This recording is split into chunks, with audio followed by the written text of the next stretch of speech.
18 narrative continued by the doctor. End of the first day's fighting. He made our best speed across the strip of wood that now divided us from the stockade, and at every step we took the voices of the buccaneers rang nearer. Soon we could hear their footfalls as they ran, and the cracking of the branches as they breasted across a bit of thicket. I began to see we should have a brush for it in earnest and looked to my priming. "Captain," said I, "Trelawney is a dead shot. Give him your gun. His own is useless." They exchanged guns, and Trelawney, silent and cool as he'd been since the beginning of the bustle, hung a moment on his heel to see that all was fit for service. At the same time, observing Gradeby unarmed, I handed him my cutlass. It did all our hearts good to see him spit in his hand, knit his brows, and make the blade sing through the air. It was plain from every line of his body that our new hand was worth his salt. 40 paces farther we came to the edge of the wood and saw the stockade in front of us. We struck the enclosure about the middle of the south side, and almost at the same time, 7 mutineers, Job Anderson, the boatswain at their head, appeared in full cry at the southwestern corner. They paused as if taken aback, and before they recovered, not only the squire and I, but Hunter and Joyce in the blockhouse, had time to fire. The 4 shots came in rather a scattering volley, but they did the business. One of the enemy actually fell, and the rest, without hesitation, turned and plunged into the trees. After reloading, we walked down the outside of the palisade to see to the fallen enemy. He was stone dead, shot through the heart. We began to rejoice over our good success when just at that moment a pistol cracked in the bush, a ball whistled close past my ear, and poor Tom Redrew stumbled and fell his length on the ground. Both the squire and I returned the shot, but as we had nothing to aim at, it is probable we only wasted powder. Then we reloaded and turned our attention to poor Tom. The captain and Gray were already examining him, and I saw with half an eye that all was over. I believe the readiness of our return volley had scattered the mutineers once more, for we were suffered without further molestation to get the poor old gamekeeper hoisted over the stockade and carried, groaning and bleeding, into the log house. Poor old fellow! He had not uttered one word of surprise, complaint, fear, or even acquiescence from the very beginning of our troubles till now, when we had laid him down in the log house to die. He had lain like a Trojan behind his mattress in the gallery. He had followed every order silently, doggedly, and well. He was the oldest of our party by a score of years, and now, sullen, old, serviceable servant, it was he that was to die. The squire dropped down beside him on his knees and kissed his hand, crying like a child. "Be I going, doctor?" he asked. "Tom, my man," said I, "you're going home." "I wish I had had a lick at them with the gun first," he replied. "Tom," said the squire, "say you forgive me, won't you?" "What would that be respectful like, from me to you, squire?" was the answer. "Howsoever, so be it, amen." After a little while of silence, he said he thought somebody might read a prayer. "It's the custom, sir," he added apologetically. And not long after, without another word, he passed away. In the meantime, the captain, whom I had observed to be wonderfully swollen about the chest and pockets, had turned out a great many various stores. The British colors, a Bible, a coil of stoutish rope, pen, inked a logbook, and pounds of tobacco. He had found a longish fir tree lying felled and trimmed in the enclosure, and with the help of Hunter, he had set it up at the corner of the log house where the trunks crossed and made an angle. Then, climbing on the roof, he had with his own hand bent and run up the colors. This seemed mightily to relieve him. He re-entered the log house and set about counting up the stores as if nothing else existed. But he had an eye on Tom's passage for all that, and as soon as all was over, came forward with another flag and reverently spread it on the body. "Don't you take on, sir," he said, shaking the squire's hand. "All's well with him. No fear for a hand that's been shot down in his duty to captain and owner. It mayn't be good divinity, but it's a fact." Then he pulled me aside. "Dr. Livesey," he said, "in how many weeks do you and squire expect a consort?" I told him it was a question not of weeks but of months, that if we were not back by the end of August, Blandley was to send to find us, but neither sooner nor later. "You can calculate for yourself," I said. "Why, yes," returned the captain, scratching his head, "and making a large allowance, sir, for all the gifts of Providence, I should say we were pretty close hauled." "How do you mean?" I asked. "It's a pity," Sir, we lost that second load. That's what I mean, replied the captain. As for powder and shot, we'll do. But the rations are short, very short. So short, Dr. Livesey, that we're perhaps as well without that extra mouth. And he pointed to the dead body under the flag. Just then, with a roar and a whistle, a round shot passed high above the roof of the log house and plumped far beyond us in the wood. "Oh ho!" said the captain. "Blaze away. You've little enough powder already, my lads." At the second trial, the aim was better, and the ball descended inside the stockade, scattering a cloud of sand but doing no further damage. "Captain," said the squire, "the house is quite invisible from the ship. It must be the flag they are aiming at. Would it not be wiser to take it in?" "Strike my colors," cried the captain. "No, sir, not I." And as soon as he said the words, I think we all agreed with him. For it was not only a piece of stout, seemingly good feeling, it was good policy besides, and showed our enemies that we despised their cannonade. All through the evening they kept thundering away. Ball after ball flew over or fell short or kicked up the sand in the enclosure, but they had to fire so high that the shot fell dead and buried itself in the soft sand. We had no ricochet to fear, and no one popped into the roof of the log house and out again to the floor. We soon got used to that sort of horseplay and minded it no more than cricket. "There is one good thing about all this," observed the captain. "The wood in front of us is likely clear. The ebb has made a good while. Our stores should be uncovered. Volunteers to go and bring in pork." Gray and Hunter were the first to come forward. Well armed, they stole out of the stockade, but it proved a useless mission. The mutineers were bolder than we fancied, or they put more trust in Israel's gunnery. 4 or 5 of them were busy carrying off our stores and wading out with them to one of the gigs that lay close by, pulling an oar or so to hold her steady against the current. Silver was in the stern sheets in command, and every man of them was now provided with a musket from some secret magazine of their own. The captain sat down to his log, and here is the beginning of the entry. Alexander Smollett, master; David Livesey, ship's doctor; Abraham Gray, carpenter's mate; John Trelawney, owner; John Hunter and Richard Joyce, owner's servants, landsmen, being all that is left faithful to ship's company, with stores for 10 days at short rations, came ashore this day and flew British colors on a log house in Treasure Island. Thomas Redruth, owner's servant, landsman, shot by the mutineers; James Hawkins, cabin boy. And at the same time, I was wondering over poor Jim Hawkins' fate. A hail on the land side. "Somebody hailing us," said Hunter, who was on guard. "Doctor, squire, captain." "Hello, Hunter, is that you?"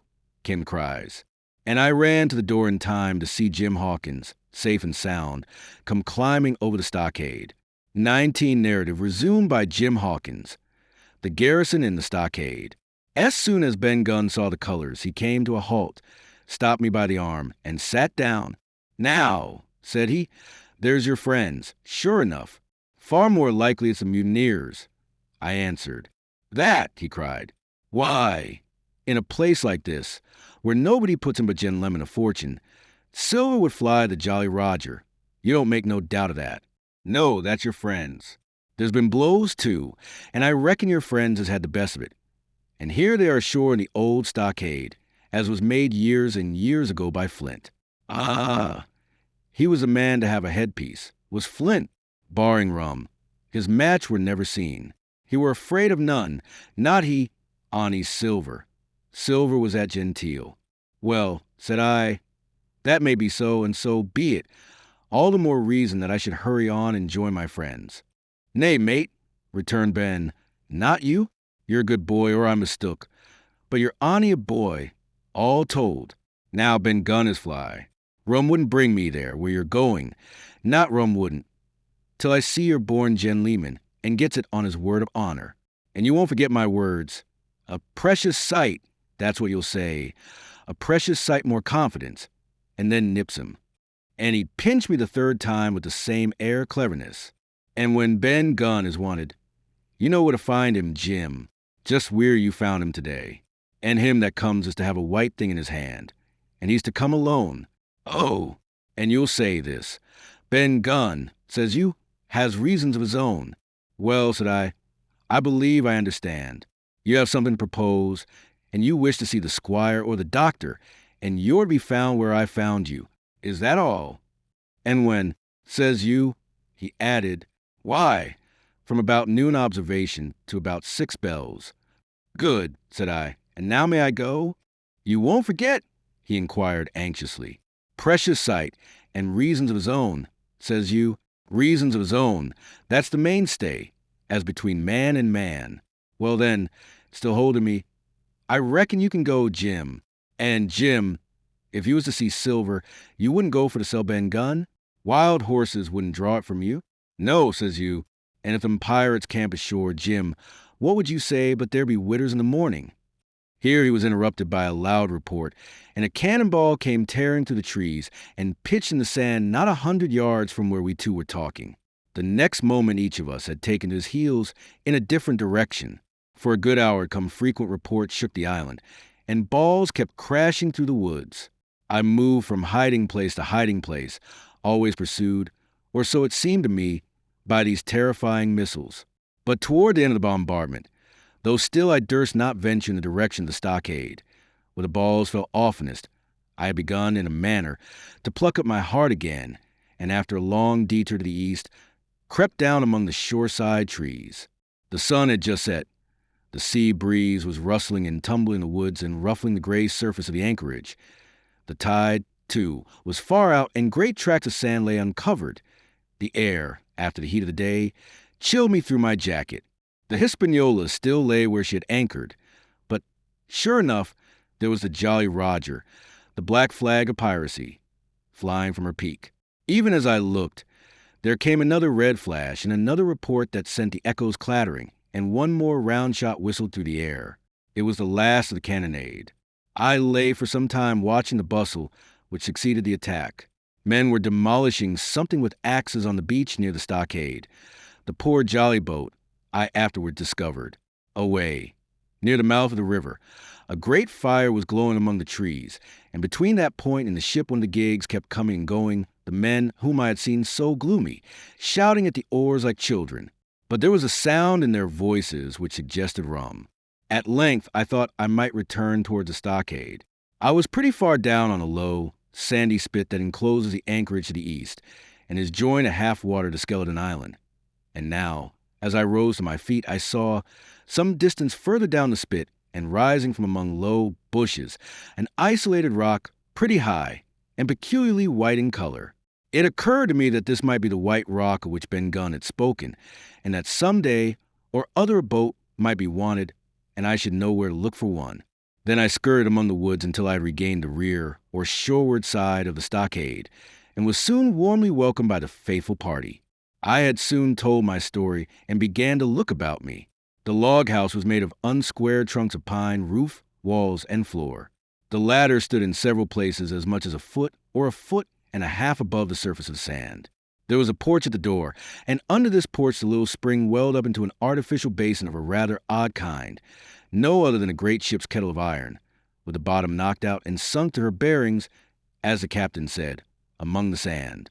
Little had been left besides the framework of the house, but in one corner there was a stone slab laid down by way of hearth, and an old rusty iron basket to contain the fire.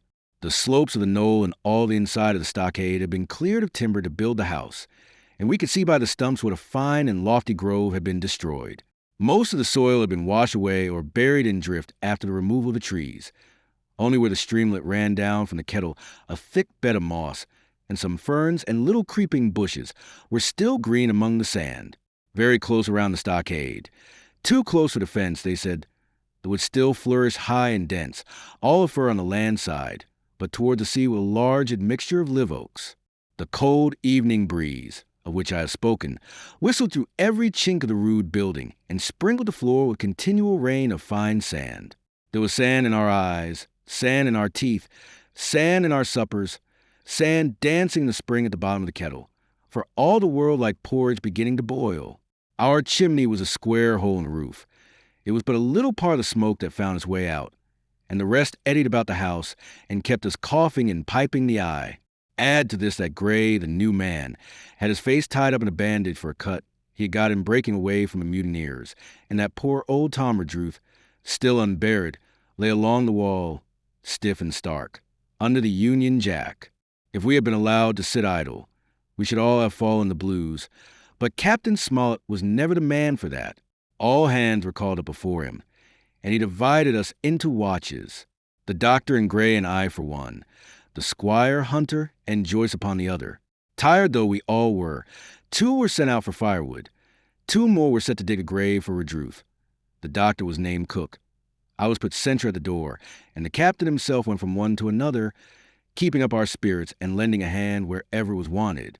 From time to time the doctor came to the door for a little air and to rest his eyes, which were almost smoked out his head, and whenever he did so, he had a word for me. "That man Smollett," he said once, "is a better man than I am, and when I say that it means a deal, Jim."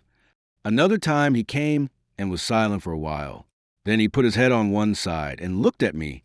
"Is this Ben Gunn a man?" he asked. "I do not know, sir," said I. "I am not very sure whether he's sane." "If there's any doubt about the matter, he is," returned the doctor. "A man who has been 3 years biting his nails on a desert island, Jim, can't expect to appear as sane as you or me. It doesn't lie in human nature. Was it cheese you said he had a fancy for?" "Yes, sir, cheese," I answered. "Well, Jim," says he, "just see the good that comes of being dainty in your food. You've seen my snuff box, haven't you? And you never saw me take snuff. The reason being that in my snuff box I carry a piece of Parmesan cheese, a cheese made in Italy, very nutritious. Well, that's for Ben Gunn." Before supper was eaten, we buried old Tom in the sand and stood round him for a while bareheaded in the breeze. A good deal of fire would have been got in, but not enough for the captain's fancy, and he shook his head over it and told us we must get back to this tomorrow rather livelier. Then, when we had eaten our pork and each had a good stiff glass of brandy grog, the 3 chiefs got together in a corner to discuss our prospects. It appears they were at their wits' end what to do, the stores being so low that we must have been starved into surrender long before help came. But our best hope, it was decided, was to kill off the buccaneers until they either hauled down their flag or ran away with the Hispaniola. From 19 they were already reduced to 15. 2 others were wounded, and one at least, the man shot beside the gun, severely wounded. If he were not dead, every time we had a crack at them, we were to take it, saving our own lives with the extremest care. And besides that, we had 2 able allies, rum and the climate. As for the first, though we were about half a mile away, we could hear them roaring and singing late into the night. And as for the second, the doctor staked his wig that, camped where they were in the marsh and unprovided with remedies, the half of them would be on their backs before a week. "So," he added, "if we are not all shot down first, they'll be glad to be packing in the schooner. It's always a ship, and they can get to buccaneering again, I suppose." "First ship that ever I lost," said Captain Smollett. "I was dead tired, as you may fancy, and when I got to sleep, which was not till after a great deal of tossing, I slept like a log of wood. The rest had long been up and had already breakfasted and increased the pile of firewood by about half as much again when I was wakened by a bustle and the sound of voices. "Flag of truce," I heard someone say, and then immediately after, with cry of surprise, "Silver himself," and at that, up I jumped and, rubbing my eyes, ran to a loophole in the wall. XX Silver's embassy. Sure enough, there were 2 men just outside the stockade, one of them waving a white cloth, the other, no less a person than Silver himself, standing placidly by. It was still quite early, and the coldest morning that I think I ever was abroad in, a chill that pierced into the marrow. The sky was bright and cloudless overhead, and the tops of the trees shone rosily in the sun. But where Silver stood with his lieutenant, all was still in shadow, and they waded knee-deep in a low white vapor that had crawled during the night out of the morass. The chill and the vapor taken together told a poor tale of the island. It was plainly a damp, feverish, unhealthy spot. "Keep indoors, men," said the captain. 10 to 1 this is a trick." Then he hailed the buccaneer. "Who goes? Stand or we fire." "Flag of truce," cried Silver. The captain was in the porch, keeping himself carefully out of the way of a treacherous shot, should any be intended. He turned and spoke to us. "Doctor's watch on the lookout. Dr. Livesey take the north side, if you please. Jim, the east, Gray west. The watch below, All hands to load muskets. Lively men and careful. And then he turned again to the mutineers. "And what do you want with your flag of truce?" he cried. This time it was the other man who replied.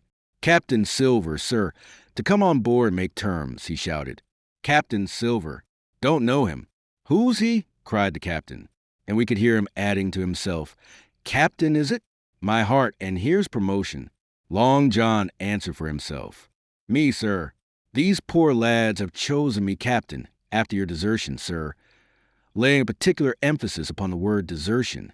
"We're willing to submit, if we can come to terms, and no bones about it. All I ask is your word, Captain Smollett, to let me safe and sound out of this here stockade, and 1 minute to get out of shot before a gun is fired." "My man," said Captain Smollett, "I have not the slightest desire to talk to you.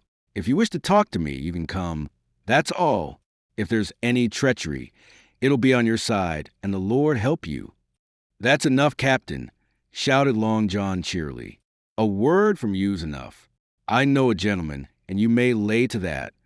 We could see the man who carried a flag of truce attempting to hold Silver back. Nor was that wonderful, seeing how cavalier had been the captain's answer. But Silver laughed at him aloud and slapped him on the back as if the idea of alarm had been absurd. Then he advanced to the stockade, threw over his crutch, got a leg up, and with great vigor and skill succeeded in surmounting the fence and dropping safely to the other side. I will confess I was far too much taken up with what was going on to be of the slightest use of sentry. Indeed, I had already deserted my eastern loophole and crept up behind the captain, who had now seated himself on the threshold, with his elbows on his knees, his head in his hands, and his eyes fixed on the water as it bubbled out of the old iron kettle in the sand. He was whistling "Come, Lasses and Lads." Silver had terrible hard work getting up the knoll. What with the steepness of the incline, the thick tree stumps, and the soft sand, he and his crutch were as helpless as a ship in stays. But he stuck to it like a man in silence, and at last arrived before the captain, whom he saluted in the handsomest style. He was tricked out in his best. An immense blue coat, thick with brass buttons, hung as low as to his knees, and a fine lace hat was set on the back of his head. "Here you are, my man," said the captain, raising his head. "You'd better sit down." "You ain't going to let me inside, Captain," complained Long John. "It's a main cold morning. To be sure, sir, to sit outside upon the sand." "Why, Silver," said the captain, "if you had pleased to be an honest man, you might have been sitting in your galley. It's your own doing.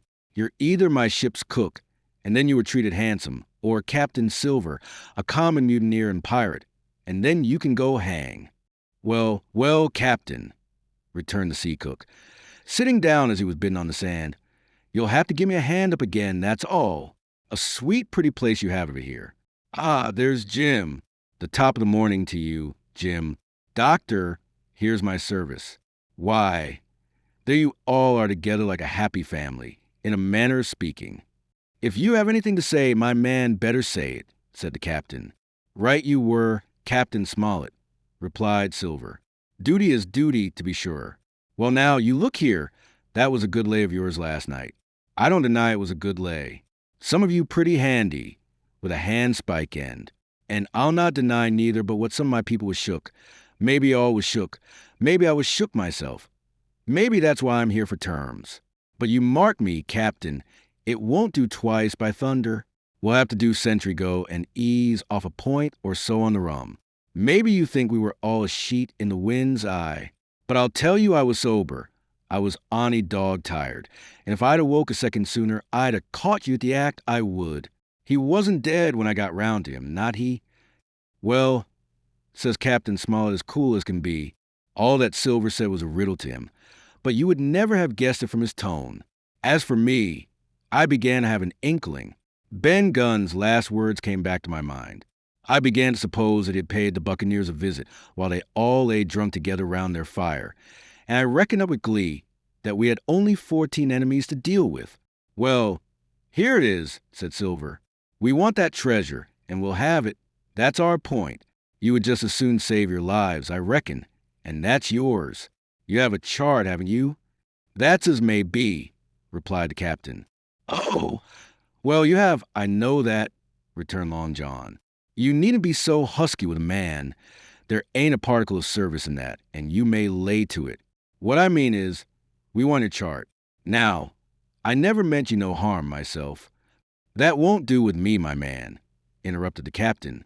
We know exactly what you meant to do, and we don't care, for now, you see you can't do it. And the captain looked at him calmly and proceeded to fill a pipe. If Abe Gray, Silver broke out. Avast there, cried Mr. Smollett. Gray told me nothing, and I asked him nothing. And what's more, I would see you and him and this whole island blown clean out of water into blazes first. So there's my mind for you, my man, on that. This little whiff of temper seemed to cool Silver down. He had been growing nettle before, but now he pulled himself together. Like enough, said he.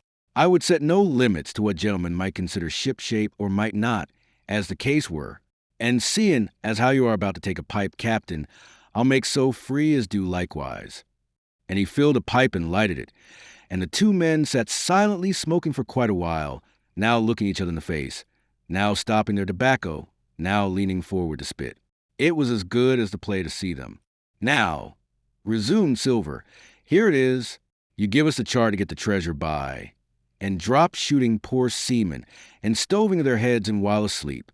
You do that, and we'll offer you a choice.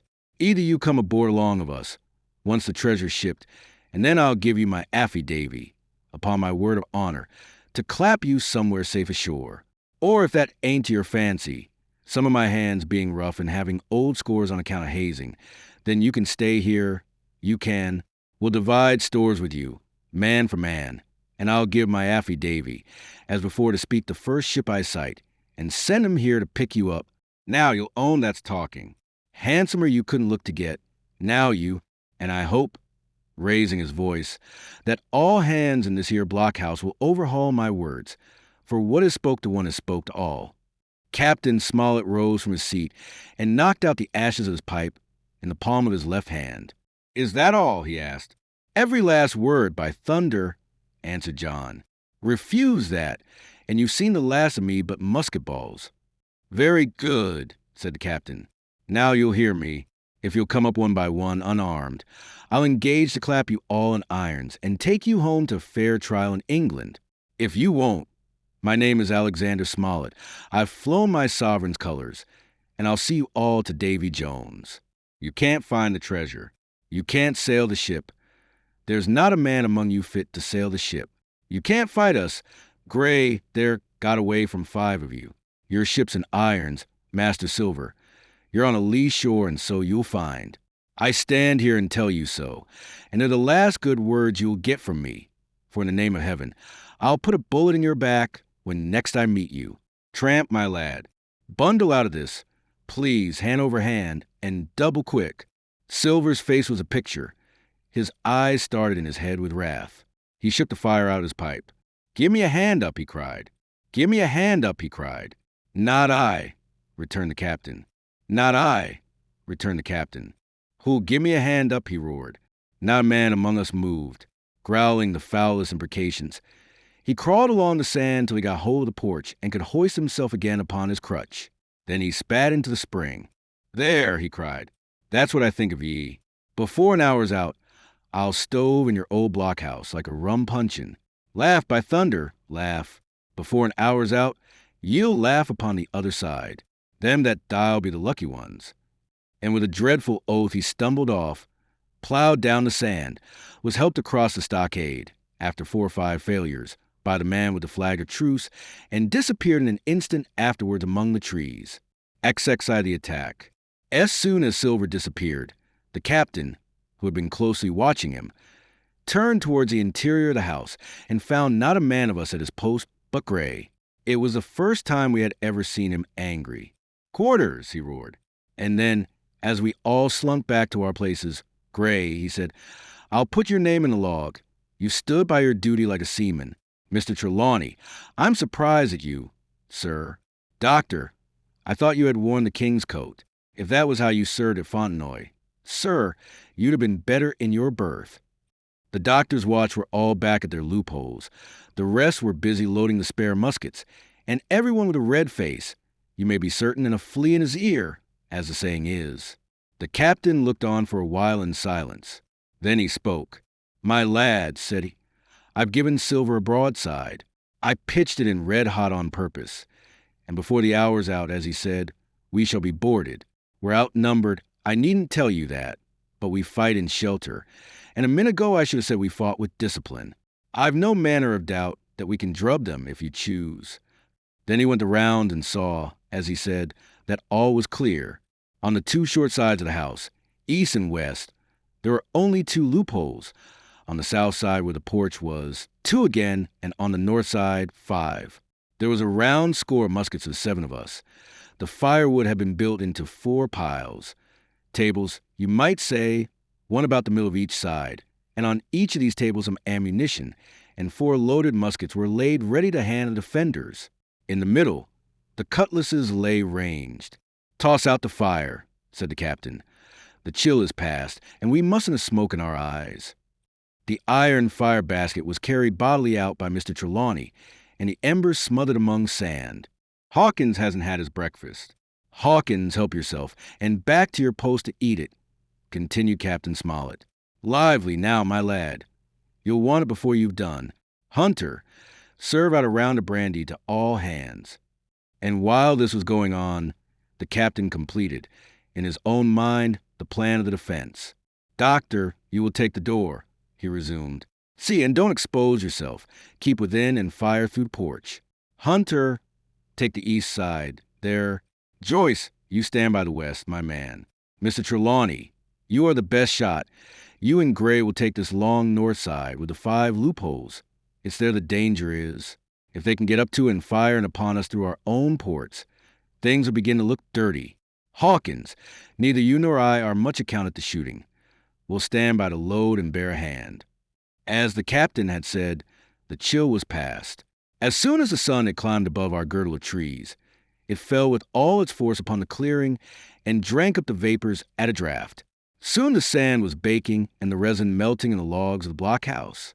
Jackets and coats were flung aside, shirts thrown open at the neck and rolled up to the shoulders, and we stood there, each at his post, in a fever of heat and anxiety. An hour passed away. "Hang them," said the captain. "This is as dull as the doldrums. Gray, whistle for wind." And just at that moment came the first news of the attack. "If you please, sir," said Joyce, "if I see anyone, am I to fire?" "I told you so," cried the captain. "Thank you, sir," returned Joyce with the same quiet civility. Nothing followed for a time, but the remark had set us all on the alert, straining ears and eyes. The musketeers with their pieces balanced in their hands, the captain out in the middle of the blockhouse with his mouth very tight and a frown on his face. So some seconds passed, till suddenly Joyce whipped up his musket and fired. The report had scarcely died away ere it was repeated and repeated from without in a scattering volley, shot behind shot, like a string of geese, from every side of the enclosure. Several bullets struck the log house, but not one entered, and as the smoke cleared away and vanished, the stockade and the woods around it looked as quiet and empty as before. Not a bough waved, not the gleam of a musket barrel betrayed the presence of our foes. "Did you hit your man?" asked the captain. "No, sir," replied Joyce. "I believe not, sir." "Next best thing to tell the truth," muttered Captain Smollett. "Load his gun, Hawkins. How many should say there were on your side, Doctor?"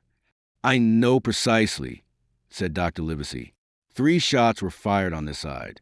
I saw the 3 flashes, 2 close together, 1 farther to the west. 3, repeated the captain. "And how many on yours, Mr. Trelawney?" But this was not so easily answered. There had come many from the north, 7 by the squire's computation, 8 or 9 according to Gray. From the east and west only a single shot had been fired. It was plain, therefore, that the attack would be developed from the north, and that on the other 3 sides we were only to be annoyed by a show of hostilities. But Captain Smollett made no change in his arrangements. If the mutineers succeeded in crossing the stockade, he argued they would take possession of any unprotected loophole and shoot us down like rats in our own stronghold. Nor had we much time left to us for thought. Suddenly, with a loud huzzah, a little cloud of pirates leaped from the woods on the north side and ran straight on the stockade. At the same moment, the fire was once more opened from the woods, and a rifle ball sang through the doorway and knocked the doctor's musket into bits. The boarders swarmed over the fence like monkeys. Squire and Gray fired again and yet again. 3 men fell, 1 forwards into the enclosure, 2 back on the outside. But of these, 1 was evidently more frightened than hurt, for he was on his feet again in a crack, and instantly disappeared among the trees. 2 had bit the dust. 1 had fled, for it made good their footing inside our defenses, while from the shelter of the woods 7 or 8 men, each evidently supplied with several muskets, kept up a hot though useless fire on the log house. The 4 who had boarded made straight before them for the building, shouting as they ran, and the men among the trees shouted back to encourage them.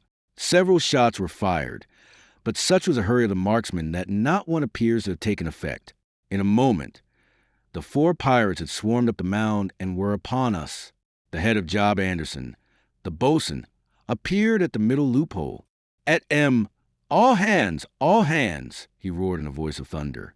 At the same moment, another pirate grasped Hunter's musket by the muzzle, wrenched it from his hands, plucked it through the loophole, and with one stunning blow, laid the poor fellow senseless on the floor.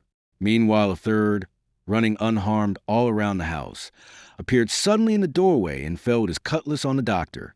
Our position was utterly reversed. A moment since we were firing, under cover, at an exposed enemy. Now it was we who lay uncovered and could not return a blow. The log house was full of smoke, to which we owed our comparative safety. Cries and confusion, the flashes and reports of pistol shots, and one loud groan rang in my ears. "Out, lads, out, and fight him in the open. Cutlasses," cried the captain. I snatched a cutlass from the pile, and someone, at the same time snatching another, gave me a cut across the knuckles which I hardly felt. I dashed out of the door into the clear sunlight. Someone was close behind, I knew not whom, right in front. The doctor was pursuing his assailant down the hill, and just as my eyes fell upon him, beat down his guard and sent him sprawling on his back with a great slash across the face. "Round the house, lads, round the house," cried the captain, and even in the hurly-burly I perceived a change in his voice. Mechanically I obeyed, turned eastwards, and with my cutlass raised, ran round the corner of the house. Next moment I was face to face with Anderson. He roared aloud, and his hanger went up above his head, flashing in the sunlight. I had not time to be afraid, but as the blow still hung impending, leaped in a trice upon one side, and missing my foot in the soft sand, rolled headlong down the slope. When I had first sallied from the door, the other mutineers had been already swarming up the palisade to make an end of us. One man in a red nightcap, with his cutlass in his mouth, had even got upon the top and thrown a leg across. Well, so short had been the interval that when I found my feet again, all was in the same posture. The fellow with the red nightcap still halfway over, another still just showing his head above the top of the stockade. And yet, in this breath of time, the fight was over and the victory was ours. Gray, following close behind me, had cut down the big boatswain ere he had time to recover from his last blow. Another had been shot at a loophole in the very act of firing into the house, and now lay in agony, the pistol still smoking in his hand. A third, as I had seen, the doctor had disposed of at a blow. Of the 4 who had scaled the palisade, one only remained unaccounted for, and he, having left his cutlass on the field, was now clambering out again with the fear of death upon him. "Fire! Fire from the house!" cried the doctor. "And you, lads, back into cover." But his words were unheeded. No shot was fired, and the last boarder made good his escape and disappeared with the rest into the wood. In 3 seconds nothing remained of the attacking party but the 5 who had fallen, 4 on the inside and 1 on the outside of the palisade. The doctor and Gray and I ran full speed for shelter. The survivors would soon be back where they had left their muskets, and at any moment the fire might recommence. The house was by this time somewhat cleared of smoke, and we saw at a glance the price we had paid for victory. Hunter lay beside his loophole, stunned. Joyce by his, shot through the head, never to move again, while right in the center, the squire was supporting the captain, one as pale as the other. "The captain's wounded," said Mr. Trelawney. "Have they run?" asked Mr. Smollett. "All that could, you may be bound," returned the doctor. "But there's 5 of them will never run again." "5!" cried the captain. "Come, that's better. 5 against 3 leaves us 4-9. That's better odds than we had at starting. We were 7-19 then, or thought we were, and that's as bad to bear. The mutineers were soon only 8 in number, for the man shot by Mr. Trelawney on board the schooner died that same evening of his wound. But this was, of course, not known till after by the faithful party. Part 5, My Sea Adventure. XXI, How I Began My Sea Adventure. Here was no return of the mutineers. Not so much as another shot out of the woods. They had got their rations for that day, as the captain put it, and we had the place to ourselves in a quiet time to overhaul the wounded and get dinner. Squire and I cooked outside in spite of the danger, and even outside we could hardly tell what we were at, for horror of the loud groans that reached us from the doctor's patients. Out of the 8 men who had fallen in the action, only 3 still breathed. That one of the pirates who had been shot at the loophole, Hunter and Captain Smollett, and of these, the first 2 were as good as dead. The mutineer indeed died under the doctor's knife, and Hunter, do what we could, never recovered consciousness in this world.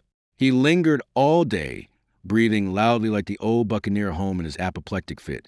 But the bones of his chest had been crushed by the blow and his skull fractured in falling, and sometime the following night, without sign or sound, he went to his Maker.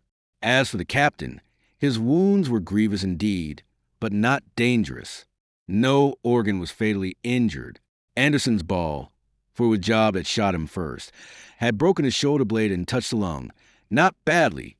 The second had only torn and displaced some muscles in the calf. He was sure to recover, the doctor said, but in the meantime, and for weeks to come, he must not walk nor move his arm, nor so much as speak when he could help it.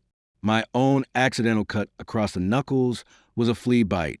Dr. Livesey patched it up with plaster and pulled my ears from me into the bargain. After dinner, the squire and the doctor sat by the captain's side a while in consultation, and when they had talked to their heart's content, it being then a little past noon, the doctor took up his hat and pistols, girded on a cutlass, put the chart in his pocket, and with a musket over his shoulder crossed the palisade on the north side and set off briskly through the trees. Gray and I were sitting together at the far end of the blockhouse, to be out of earshot of our officers consulting, and Gray took his pipe out of his mouth and fairly forgot to put it back again. So thunderstruck he was at this occurrence. "Why, in the name of Davy Jones," said he, "is Dr. Livesey mad?" "Why, no," says I. "He's about the last of this crew for that, I take it." "Well, shipmate," said Gray, "mad he may not be, but if he's not, you mark my words, I am." "I take it," replied I. "The doctor has his idea, and if I am right, he's going now to see Ben Gunn." I was right, as appeared later. But in the meantime, the house being stifling hot and the little patch of sand inside the palisade ablaze with midday sun, I began to get another thought into my head, which was not by any means so right. What I began to do was to envy the doctor walking in the cool shadow of the woods with the birds about him and the pleasant smell of the pines, while I sat grilling, with my clothes stuck to hot resin, and so much blood about me and so many poor dead bodies lying all around that I took a disgust of the place that was almost as strong as fear. All the time I was washing out the blockhouse, and then washing up the things from dinner. This disgust and envy kept growing stronger and stronger, till at last, being near a bread bag, and no one then observing me, I took the first step toward my escapade and filled both pockets of my coat with biscuit. I was a fool, if you like, and certainly I was going to do a foolish, overbold act, but I was determined to do it with all the precautions in my power. These biscuits, should anything befall me, would keep me, at least, from starving till far on in the next day. The next thing I laid hold of was a brace of pistols, and as I already had a powder horn and bullets, I felt myself well supplied with arms. As for the scheme I had in my head, it was not a bad one in itself. I was to go down the sandy spit that divides the anchorage on the east from the open sea, find the white rock I had observed last evening, and ascertain whether it was there or not that Ben Gunn had hidden his boat, a thing quite worth doing, as I still believe. But as I was certain I should not be allowed to leave the enclosure, my only plan was to take French leave and slip out when nobody was watching, and that was so bad a way of doing it as made the thing itself wrong. But I was only a boy, and I had made my mind up. Well, as things at last fell out, I found an admirable opportunity. The squire and Gray were busy helping the captain with his bandages. The coast was clear. I made a bolt for it over the stockade, and into the thickest of the trees, and before my absence was observed, I was out of cry of my companions. This was my second folly, far worse than the first, as I left but 2 sound men to guard the house. But like the first, it was a help towards saving all of us.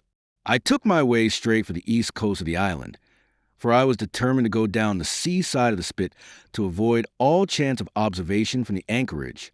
It was already late in the afternoon, although still warm and sunny. As I continued to thread the tall woods, I could hear from far before me not only the continuous thunder of the surf, but a certain tossing of foliage and grinding of boughs which showed me the sea breeze had set in higher than usual. Soon cool draughts of air began to reach me, and a few steps farther I came forth into the open borders of the grove, and saw the sea lying blue and sunny to the horizon, and the surf tumbling and tossing its foam along the beach. I have never seen the sea quiet round Treasure Island. The sun might blaze overhead, the air be without a breath, the surface smooth and blue, but still these great rollers would be running along all the external coast, thundering and thundering by day and night, and I scarce believe there is one spot on the island where a man would be out of earshot of their noise. I walked along beside the surf with great enjoyment, till, thinking I was now got far enough to the south, I took the cover of some thick bushes and crept warily up to the ridge of the spit. Behind me was the sea, in front the anchorage. The sea breeze, as though it had the sooner blown itself out by its unusual violence, was already at an end. It had been succeeded by light, variable airs from the south and southeast, carrying great banks of fog, and the anchorage, under lee of Skeleton Island, lay still and leaden as when first we entered it. The Hispaniola, in that unbroken mirror, was exactly portrayed from the truck to the waterline, the Jolly Roger hanging from her peak. Alongside lay one of the gigs, silver in the stern sheets. Him I could always recognize. While a couple men were leaning over the stern bulwarks, one of them with a red cap, the very rogue that I had seen some hours before stride legs upon the palisade. Apparently they were talking and laughing, though at that distance, upwards of a mile, I could, of course, hear no word of what was said. All at once there began the most horrid, unearthly screaming, which at first startled me badly, though I had soon remembered the voice of Captain Flint, and even thought I could make out the bird by her bright plumage as she sat perched upon her master's wrist. Soon after, the jolly boat shoved off and pulled for shore, and the man with the red cap and his comrade went below by the cabin companion. Just about the same time, the sun had gone down behind the spyglass, and as the fog was collecting rapidly, it began to grow dark in earnest. I saw I must lose no time if I were to find the boat that evening. The white rock, visible enough above the brush, was still some 1/8 of a mile further down the spit, and it took me a goodish while to get up with it, crawling, often on all fours, among the scrub. Night had almost come when I laid my hand on its rough sides. Right below it there was an exceedingly small hollow of green turf, hidden by banks and a thick underwood about knee-deep, that grew there very plentifully, and in the center of the dell, sure enough, a little tent of goat skins, like what the gypsies carry about with them in England. I dropped into the hollow, lifted the side of the tent, and there was Ben Gunn's boat, homemade if ever anything was homemade, a rude, lopsided framework of tough wood, and stretched upon that a covering of goat skin, with the hair inside. The thing was extremely small, even for me, and I can hardly imagine that it could have floated with a full-size man. There was one thwart set as low as possible, a kind of stretch in the bows, and a double paddle for propulsion. I had not then seen a coracle, such as the ancient Britons made, but I have seen one since, and I can give you no fairer idea of Ben Gunn's boat than by saying it was like the first and the worst coracle ever made by man. But the great advantage of the coracle it certainly possessed, for it was exceedingly light and portable. Well, now that I had found a boat, you would have thought I had had enough of truantry for once, but in the meantime I had taken another notion, and become so obstinately fond of it that I would have carried it out, I believe, in the teeth of Captain Smollett himself. This was to slip out under cover of the night, cut the Hispaniola adrift, and let her go ashore where she fancied. I had quite made up my mind that the mutineers, after their repulse of the morning, had nothing nearer their hearts than to up anchor and away to sea. This, I thought, it would be a fine thing to prevent, and now that I had seen how they left their watchmen unprovided with a boat, I thought it might be done with little risk. Down I sat to wait for darkness, and made a hearty meal of biscuit. It was a night out of 10,000 for my purpose. The fog had now buried all heaven, As the last rays of daylight dwindled and disappeared, absolute blackness settled down on Treasure Island. And when, at last, I shouldered the coracle and groped my way stumblingly out of the hollow where I had supped, there were but 2 points visible on the whole anchorage. One was the great fire on shore, by which the defeated pirates lay carousing in the swamp. The other, a mere blur of light upon the darkness, indicated the position of the anchored ship. She had swung round to the ebb. Her bow was now towards me. The only lights on board were in the cabin, and what I saw was merely a reflection on the fog of the strong rays that flowed from the stern window. The ebb had already run some time, and I had to wade through a long belt of swampy sand, where I sank several times above the ankle before I came to the edge of the retreating water, and wading a little way in, with some strength and dexterity, set my coracle keel downwards on the surface. Exi the ebb tide runs. The coracle, as I had ample reason to know before I was done with her, was a very safe boat for a person of my height and weight, both buoyant and clever in a seaway, but she was a most cross-grained, lopsided craft to manage. Do as you pleased, she always made more leeway than anything else, and turning round and round was a maneuver she was best at. Even Ben Gunn himself has admitted that she was queer to handle till you knew her way. Certainly I did not know her way.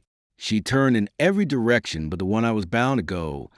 The most part of the time we were broadside on, and I am very sure I never should have made the ship at all but for the tide.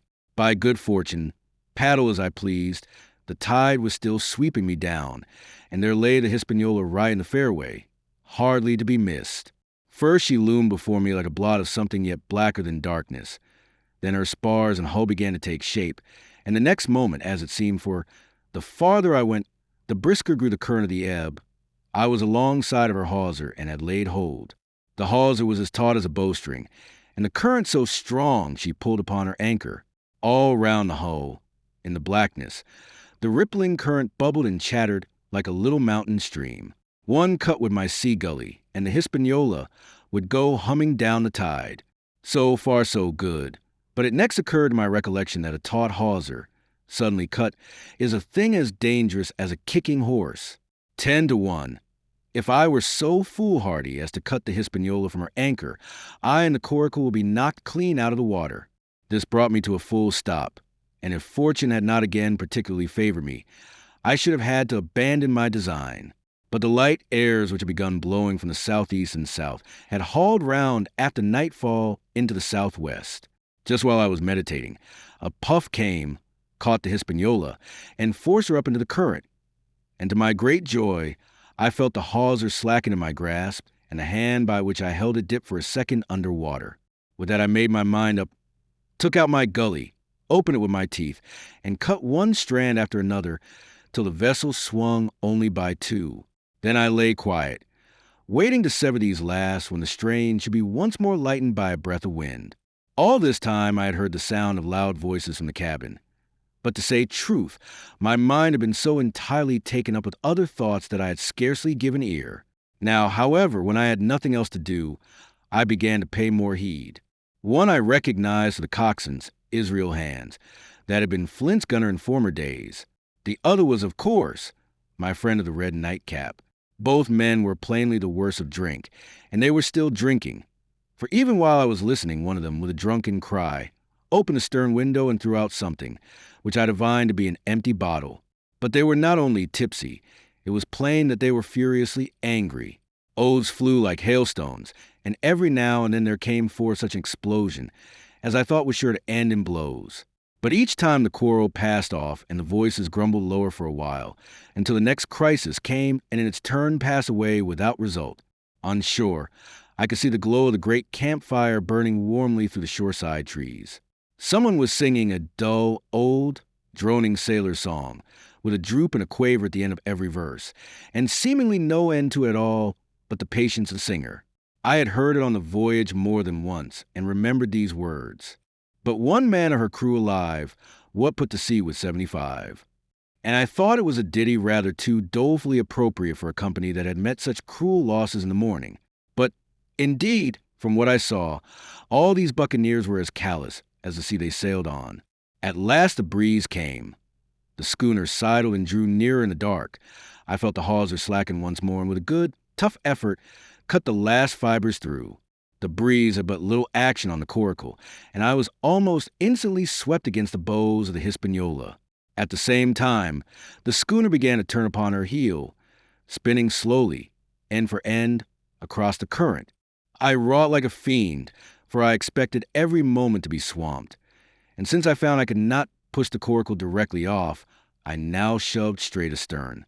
At length I was clear of my dangerous neighbor, and just as I gave the last impulsion, my hands came across a light cord that was trailing overboard across the stern bulwarks. Instantly I grasped it. Why I should have done so I can hardly say. It was at first mere instinct, but once I had it in my hands and found it fast, curiosity began to get the upper hand, and I determined I should have one look through the cabin window.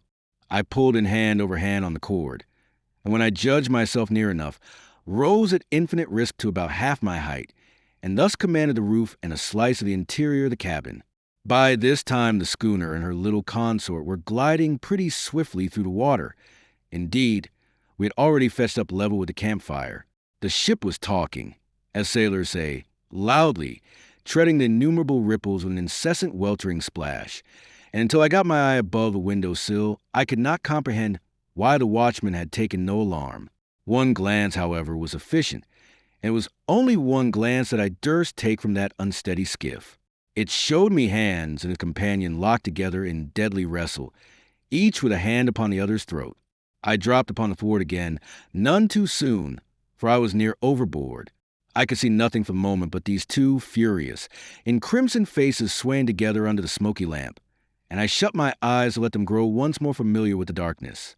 The endless ballad had come to an end at last, and the whole diminished company about the campfire had broken into the chorus I had heard so often. 15 men on the dead man's chest, yo-ho, and a bottle of rum. Drink and the devil had done for the rest. Yo-ho, and a bottle of rum. I was just thinking how busy drink and the devil were at that very moment in the cabin of the Hispaniola, when I was surprised by a sudden lurch of the coracle. At the same moment, she yawed sharply and seemed to change her course. The speed in the meantime had strangely increased. I opened my eyes at once. All round me were little ripples, combing over with sharp, bristling sound and slightly phosphorescent. The Hispaniola herself, a few yards in whose wake I was still being whirled along, seemed to stagger in her course, and I saw her spars toss a little against the blackness of night. Nay, as I looked longer, I made sure she also was wheeling to the southward. I glanced over my shoulder, and my heart jumped against my ribs. There, right behind me, was the glow of the campfire. The current had turned at right angles, sweeping round along with it the tall schooner and the little dancing coracle, ever quickening, ever bubbling higher, ever muttering louder. It went spinning through the narrows for the open sea. Suddenly the schooner in front of me gave a violent yaw, turning, perhaps, through 20 degrees, and almost at the same moment one shout followed another from on board. I could hear feet pounding on the companion ladder, and I knew that the two drunkards had at last been interrupted in their quarrel and awakened to a sense of their disaster. I lay down flat in the bottom of that wretched skiff and devoutly recommended my spirit to its maker. At the end of the straits, I made sure we must fall into some bar of raging breakers, where all my troubles would be ended speedily. And though I could, perhaps, bear to die, I could not bear to look upon my fate as approached. So I must have lain for hours, continually beaten to and fro upon the billows, now and again wetted with flying sprays, and never ceasing to expect death at the next plunge. Gradually weariness grew upon me. A numbness, an occasional stupor, fell upon my mind even in the midst of my terrors, until sleep at last supervened, and in my sea-tossed coracle I lay and dreamed of home and the old Admiral Benbow. Ziv the cruise of the coracle. Tea was broad day when I awoke, and found myself tossing at the southwest end of Treasure Island. The sun was up, but was still hid from me behind the great bulk of the spyglass, which on this side descended almost to sea in formidable cliffs. Haulbowline Head and Mizzenmast Hill were at my elbow, the hill bare and dark, the head bound with cliffs 40 or 50 feet high and fringed with great masses of fallen rock. I was scarce a quarter of a mile to seaward, and it was my first thought to paddle in and land. That notion was soon given over. Among the fallen rocks the breakers spouted and bellowed. Loud reverberations, heavy sprays flying and falling, succeeded one another from second to second. and I saw myself, if I ventured nearer, dashed to death upon the rough shore or spending my strength in vain to scale the beetling crags. Nor was that all, for crawling together on flat tables of rock or letting themselves drop into the sea with loud reports, I beheld huge slimy monsters, soft snails, as it were, of incredible bigness, 2 or 3 score them together, making the rocks to echo with their barkings. I have understood since that they were sea lions, and entirely harmless. But the look of them, added to the difficulty of the shore and the high running of the surf, was more than enough to disgust me of that landing place. I felt willing rather to starve at sea than confront such perils. In the meantime, I had a better chance, as I suppose, before me, north of Haulbowline Head. The land runs in a long way, leaving at low tide a long stretch of yellow sand. To the north of that, again, there comes another cape, Cape of the Woods, as it was marked upon the chart, buried in tall green pines, which descended to the margin of the sea. I remembered what Silver had said about the current that sets northward along the whole west coast of Treasure Island, and seeing from my position that I was already under its influence, I preferred to leave Haulbowline Head behind me and reserve my strength for an attempt to land upon the kindly-looking Cape of the Woods. There was a great, smooth swell upon the sea, the wind blowing steady and gentle from the south. There was no contrariety between that and the current, and the billows rose and fell unbroken. Had it been otherwise, I must long ago have perished.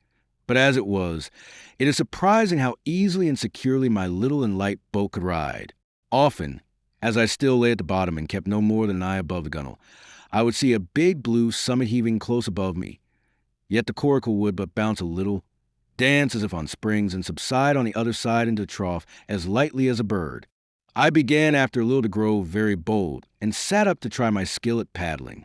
But even a small change in the disposition of the weight will produce violent changes in the behavior of a coracle, and I had hardly moved before the boat, giving up at once her gentle dancing movement, ran straight down a slope of water so steep that it made me giddy and struck her nose with a spout of spray deep into the side of the next wave.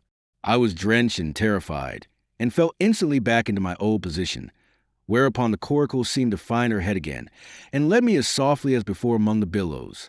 It was plain she was not to be interfered with, and at that rate, since I could in no way influence her course, what hope had I left of reaching land? I began to be horribly frightened, but I kept my head, for all that, first, moving with all care, I gradually bailed out the coracle with my sea cap. Then, getting my eye once more above the gunwale, I set myself to study how she managed to slip so quietly through the rollers. I found each wave, instead of the big, smooth, glossy mountain that looks from shore or from a vessel's deck, was for all the world like any range of hills on dry land, full of peaks and smooth places and valleys. The coracle, left to herself, turning from side to side, threaded, so to speak, her way through these lower parts and avoided the steep slopes and higher, toppling summits of the wave. Well now, thought I to myself, it is plain I must lie where I am and not disturb the balance, but it is plain also that I can put the paddle over the side and from time to time, in smooth places, give her a shove or two towards land. No sooner thought upon than done. There I lay on my elbows in the most trying attitude, and every now and again gave a weak stroke or two to turn her head to shore. It was very tiring and slow work, yet I did visibly gain ground. And as we drew near the Cape of the Woods, though I saw I must infallibly miss that point, I had still made some 100 yards of easting. I was, indeed, close in. I could see the cool green tree-tops swaying together in the breeze, and I felt sure I should make the next promontory without fail. It was high time, for I now began to be tortured with thirst. The glow of the sun from above, its thousandfold reflection from the waves, the sea water that fell and dried upon me, caking my very lips with salt, combined to make my throat burn and my brain ache. The sight of the trees so near at hand had almost made me sick with longing, but the current had soon carried me past the point, and as the next reach of sea opened out, I beheld a sight that changed the nature of my thoughts. Right in front of me, not half a mile away, I beheld the Hispaniola under sail. I made sure, of course, that I should be taken, but I was so distressed for want of water that I scarce knew whether to be glad or sorry at the thought, and long before I had come to a conclusion, surprise had taken entire possession of my mind, and I could do nothing but stare and wonder. The Hispaniola was under her mainsail and two jibs, and the beautiful white canvas shone in the sun like snow or silver. When I first sighted her, all her sails were drawing. She was lying a course about northwest, and I presumed the men on board were going round the island on their way back to the anchorage. Presently she began to fetch more and more to the westward, so that I thought they had sighted me and were going about in chase. At last, however, she fell right into the wind's eye, was taken dead aback, and stood there a while helpless, with her sails shivering. "Clumsy fellows," said I. "They must still be drunk as owls." And I thought how Captain Smollett would have set them skipping. Meanwhile, the schooner gradually fell off and filled again upon another tack, sailed swiftly for a minute or so, and brought up once more dead in the wind's eye. Again and again was this repeated. To and fro, up and down, north-south, east and west, the Hispaniola sailed by swoops and dashes, and at each repetition ended as she had begun, with idly flapping canvas.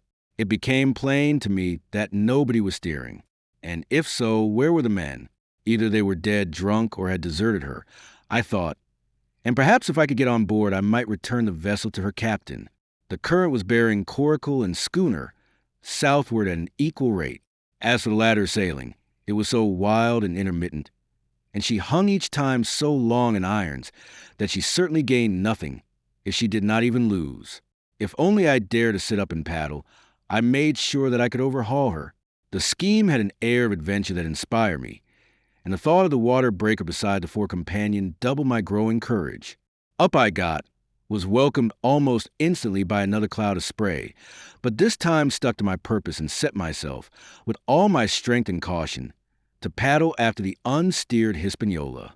Once I shipped a sea so heavy that I had to stop and bail, with my heart fluttering like a bird, but gradually I got into the way of the thing and guided my coracle among the waves, with only now and then a blow upon her bows and a dash of foam in my face. I was now gaining rapidly on the schooner. I could see the brass glisten on the tiller as it banged about, and still no soul appeared upon her decks. I could not choose but suppose she was deserted. If not, the men were lying drunk below, where I might batten them down, perhaps, and do what I chose with the ship. For some time she had been doing the worst thing possible for me. Standing still, she headed nearly due south, yawing, of course, all the time. Each time she fell off, her sails partly filled, and these brought her in a moment right to the wind again. I have said this was the worst thing possible for me, for helpless as she looked in this situation, with the canvas cracking like cannon and the blocks trundling and banging on the deck, she still continued to run away from me, not only with the speed of the current, but by the whole amount of her leeway, which was naturally great. But now, at last, I had my chance. The breeze fell for some seconds very low, and the current gradually turning her, the Hispaniola revolved slowly round her center, and at last presented me her stern, with the cabin window still gaping open and the lamp over the table still burning on into the day. The mainsail hung drooped like a banner. She was stock still, but for the current. For the last little while I had even lost, but now redoubled my efforts. I began once more to overhaul the chase. I was not 100 yards from her when the wind came again in a clap. She filled on the port tack, and was off again, stooping and skimming like a swallow. My first impulse was one of despair, but my second was towards joy. Round she came, till she was broadside onto me. Round still till she had covered half, and then 2/3, and then 3/4 of the distance that separated us. I could see the waves boiling white under her forefoot. Immensely tall she looked to me from my low station in the coracle, and then, of a sudden, I began to comprehend. I had scarce time to think, scarce time to act and save myself. I was on the summit of one swell when the schooner came stooping over the next. The bowsprit was over my head. I sprang to my feet and leaped, stamping the coracle under water. With one hand I caught the jib boom, while my foot was lodged between the stay and the brace, and as I still clung there panting, a dull blow told me that the schooner had charged down upon and struck the coracle, and that I was left without retreat on the Hispaniola. XXV, I strike the Jolly Roger. Had scarce gained position on the bowsprit when the flying jib flapped and filled upon the other tack. With a report like a gun, the schooner trembled her keel under the reverse, but next moment, the other sail still drawing, the jib flapped back again and hung idle. This had nearly tossed me off into the sea, And now I lost no time, crawled back along the bowsprit, and tumbled head foremost on the deck. I was on the lee side of the forecastle in the mainsail, which was still drawing, concealed from me a certain portion of the after deck. Not a soul was to be seen. The planks, which had not been swabbed since the mutiny, bore the print of many feet, and an empty bottle, broken by the neck, tumbled to and fro like a live thing in the scuppers. Suddenly the Hispaniola came right into the wind. The jibs behind me cracked aloud. The rudder slammed to. The whole ship gave a sickening heave and shudder, and at the same moment the main boom swung inboard, the sheet groaning in the blocks, and showed me the lee after deck. There were the two watchmen, sure enough, red cap on his back, as stiff as a handspike, with his arms stretched out like those of a crucifix and his teeth showing through his open lips. Israel hands propped against the bulwarks, his chin on his chest, his hands lying open before him on the deck, his face as white under its tan as a tallow candle. For a while the ship kept bucking and sidling like a vicious horse, the sails filling, now on one tack, now on another, and the boom swinging to and fro till the mast groaned aloud under the strain. Now and again, too, there would come a cloud of light sprays over bulwark, and a heavy blow of the ship's bows against the swell. So much heavier whether it was made of it by this great rigged ship than by my homemade, lopsided coracle, now gone to the bottom of the sea. At every jump of the schooner, red cap slipped to and fro, but what was ghastly to behold, neither his attitude nor his fixed teeth-disclosing grin was any way disturbed by this rough usage. At every jump, too, Hands appeared still more to sink into himself and settle down upon the deck, his feet sliding ever the farther out, and the whole body canting towards the stern, so that his face became, little by little, hid from me, and at last I could see nothing beyond his ear and the frayed ringlet of one whisker. At the same time, I observed, around both of them, splashes of dark blood upon the planks, and began to feel sure that they had killed each other in their drunken wrath. While I was thus looking and wondering, in a calm moment, when the ship was still, Israel Hands turned partly round, and with a low moan writhed himself back to the position in which I had seen him first. The moan, which told of pain and deadly weakness, and the way in which his jaw hung open went right to my heart. But when I remembered the talk I had overheard from the apple barrel, all pity left me. I walked aft until I reached the mainmast. "Come aboard, Mr. Hands," I said ironically. He rolled his eyes round heavily, but he was too far gone to express surprise. All he could do was to utter one word: "Brandy." It occurred to me there was no time to lose, and dodging the boom as it once more lurched across the deck, I slipped aft and down the companion stairs into the cabin.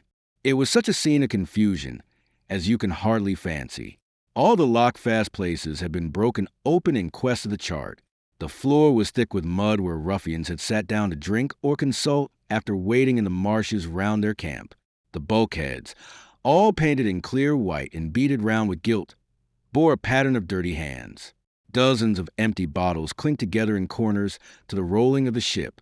One of the doctor's medical books lay open on the table, half of the leaves gutted out, I suppose, for pipe lights. In the midst of all this, the lamp still cast a smoky glow, obscure and brown as umber. I went into the cellar. All the barrels were gone, and of the bottles a most surprising number had been drunk out and thrown away. Certainly, since the mutiny began, not a man of them could ever have been sober. Foraging about, I found a bottle with some brandy left for Hands, and for myself I routed out some biscuit, some pickled fruits, a great bunch of raisins, and a piece of cheese.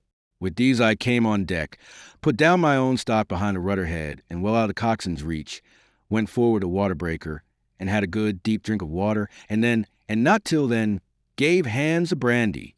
He must have drunk a gill before he took the bottle from his mouth.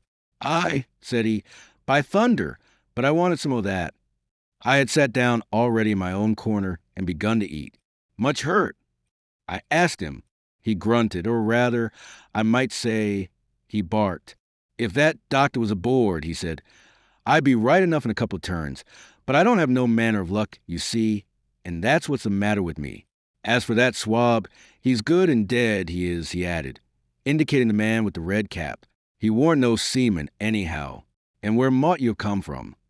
"Well," said I, "I've come aboard to take possession of this ship, Mr. Hands, and you'll please regard me as your captain until further notice." He looked at me sourly enough, but said nothing. Some of the color had come back into his cheeks, though he still looked very sick and still continued to slip out and settle down as the ship banged about. By the by, I continued, I can't have these colors, Mr. Hands, and by your leave I'll strike 'em. Better none than these. And again dodging the boom, I ran to the color lines, handed down their cursed black flag, and chucked it overboard. God save the king, said I, waving my cap. And there's an end to Captain Silver. He watched me keenly and slyly, his chin all the while on his breast. I reckon, he said at last, I reckon, Captain Hawkins, you'll kind of want to get ashore now. S'pose we talks.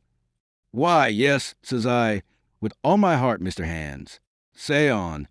And I went back to my meal with a good appetite. This man, he began, nodding feebly at the corpse. O'Brien were his name, a rank Irelander. This man and me got the canvas on her, meaning for to sail her back. Well, he's dead now, he is, as dead as bilge, and who's to sail this ship I don't see. Without I gives you a hint, you ain't that man, as far as I can tell. Now look here, you gives me food and drink and an old scarf or anxious to tie my wound up. You do, and I'll tell you how to sail her, and that's about square all round, I take it. I'll tell you one thing, says I, I'm not going back to Captain Kidd's anchorage. I mean to get into North Inlet and beach her quietly there. To be sure you did, he cried. Why? I ain't such an infernal lubber after all. I can see, can I? I've tried my fling, I have, and I've lost, and it's you as the wind to me. North Inlet? Why, I haven't no CHIs. Not I. I'd help you sail her up to Execution Dock, by thunder. So I would. Well, as it seemed to me, there was some sense in this. We struck our bargain on the spot. In 3 minutes, I had the Hispaniola sailing easily before the wind along the coast of Treasure Island, with good hopes of turning the northern point ere noon, and beating down again as far as North Inlet before high water, when we might beach her safely and wait till the subsiding tide permitted us to land. Then I lashed the tiller and went below to my own chest, where I got a soft silk handkerchief of my mother's. With this, and with my aid, Hands bound up the great bleeding stab he had received in the thigh, and after he had eaten a little and had a swallow or two more of the brandy, he began to pick up visibly, sat straighter up, spoke louder and clearer, and looked in every way another man. The breeze served us admirably. We skimmed before like a bird, the coast of the island flashing by, and the view changing every minute. Soon we were past the high lands and bowling beside low, sandy country, sparsely dotted with dwarf pines, and soon we were beyond that again, and had turned the corner of the rocky hill that ends the island on the north. I was greatly elated with my new command, and pleased with the bright, sunshiny weather and these different prospects of the coast. I had now plenty of water and good things to eat, and my conscience, which had smitten me hard for my desertion, was quieted by the great conquest I had made. I should, I think, have had nothing left me to desire but for the eyes of the coxswain as they followed me derisively about the deck, and the odd smile that appeared continually on his face. It was a smile that had in it something both of pain and weakness, a haggard old man's smile, but there was besides that a grain of derision, a shadow of treachery in his expression as he craftily watched and watched and watched me my work. XXVI Israel Hands. He wind, serving us to desire, now hauled into the west. We could run so much the easier from the northeast corner of the island to the mouth of the North Inlet, only, as we had no power to anchor and dared not beach her to the tide, had flowed a good deal farther. Time hung on our hands. The coxswain told me how to lay the ship to. After a good many trials I succeeded, and we both sat in silence over another meal. "Captain," said he at length with that same uncomfortable smile, "here's my old shipmate, O'Brien. S'pose you was to heave him overboard.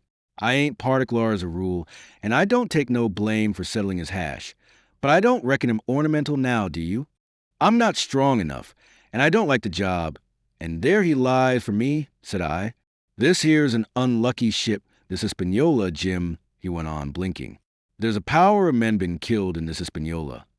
A sight, oh, poor seamen dead and gone since you and me took ship to Bristol. I never seen such dirty luck, not I. There was this here O'Brien now, he's dead, ain't he?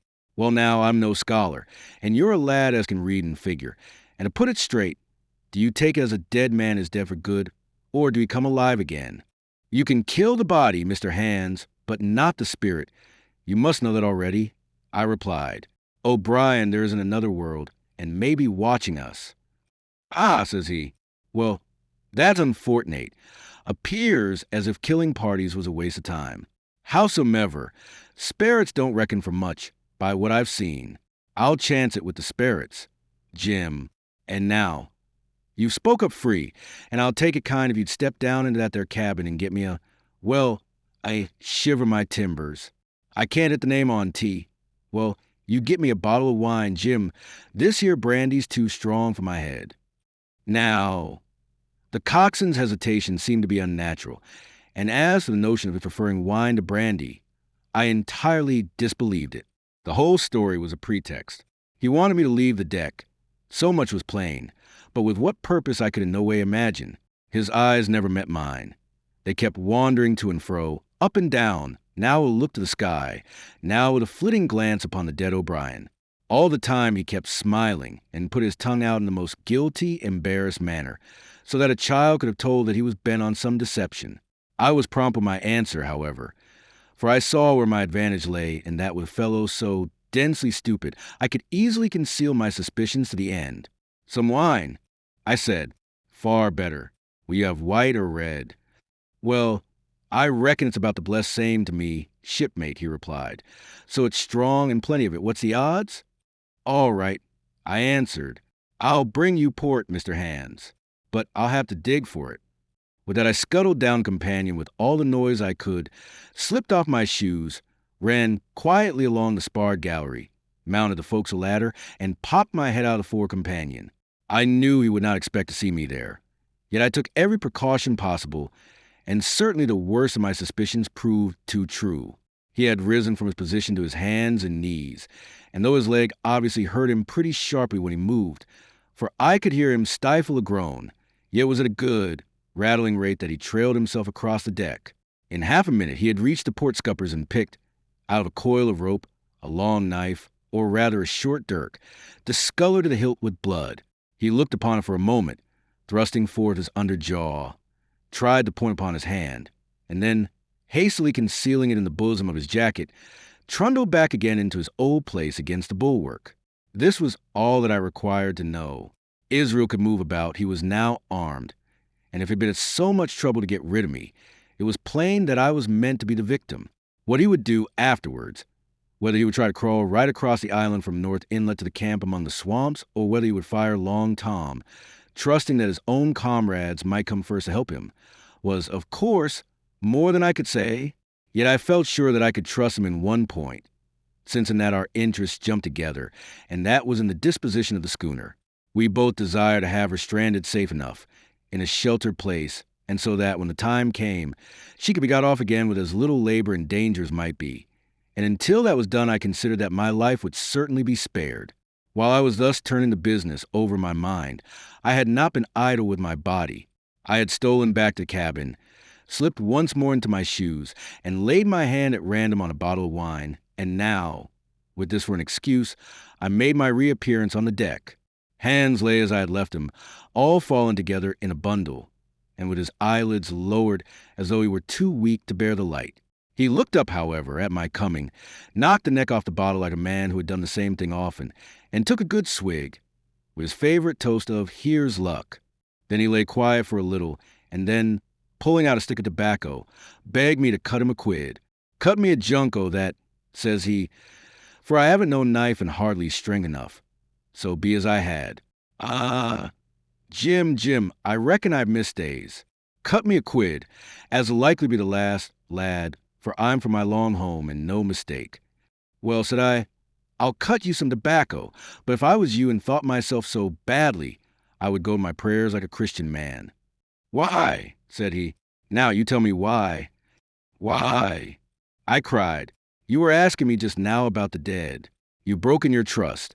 You've lived in sin and lies and blood. There's a man you killed lie at your feet this moment. And you ask me why. For God's mercy, Mr. Hands, that's why." I spoke with a little heat, thinking of the bloody dirk he had hidden in his pocket and designed, in his ill thoughts, to end me with. He, for his part, took a great draught of the wine and spoke, with the most unusual solemnity. "For 30 years," he said, "I've sailed the seas and seen good and bad, better and worse. Fair weather and foul, provisions running out, knives going, and what not. Well, now I tell you, I never seen good come old goodness yet. Him as strikes first is my fancy. Dead men don't bite. Them's my views, men, so be it. And now you look here," he added, suddenly changing his tone. "We've had about enough of this foolery. The tide's made good enough by now. You just take my orders, Captain Hawkins, and we'll sail slap in and be done with it." All told, we had scarce 2 miles to run, but the navigation was delicate. The entrance to this northern anchorage was not only narrow and shoal, but lay east and west, so that the schooner must be nicely handled to be got in. I think I was a good, prompt subaltern, and I am very sure that Hans was an excellent pilot, for we went about and dodged in, shaving the banks, with a certainty and a neatness that were a pleasure to behold. Scarcely had we passed the heads before the land closed around us. The shores of North Inlet were as thickly wooded as those of southern Anchorage, but the space was longer and narrower and more like what in truth it was, the estuary of a river.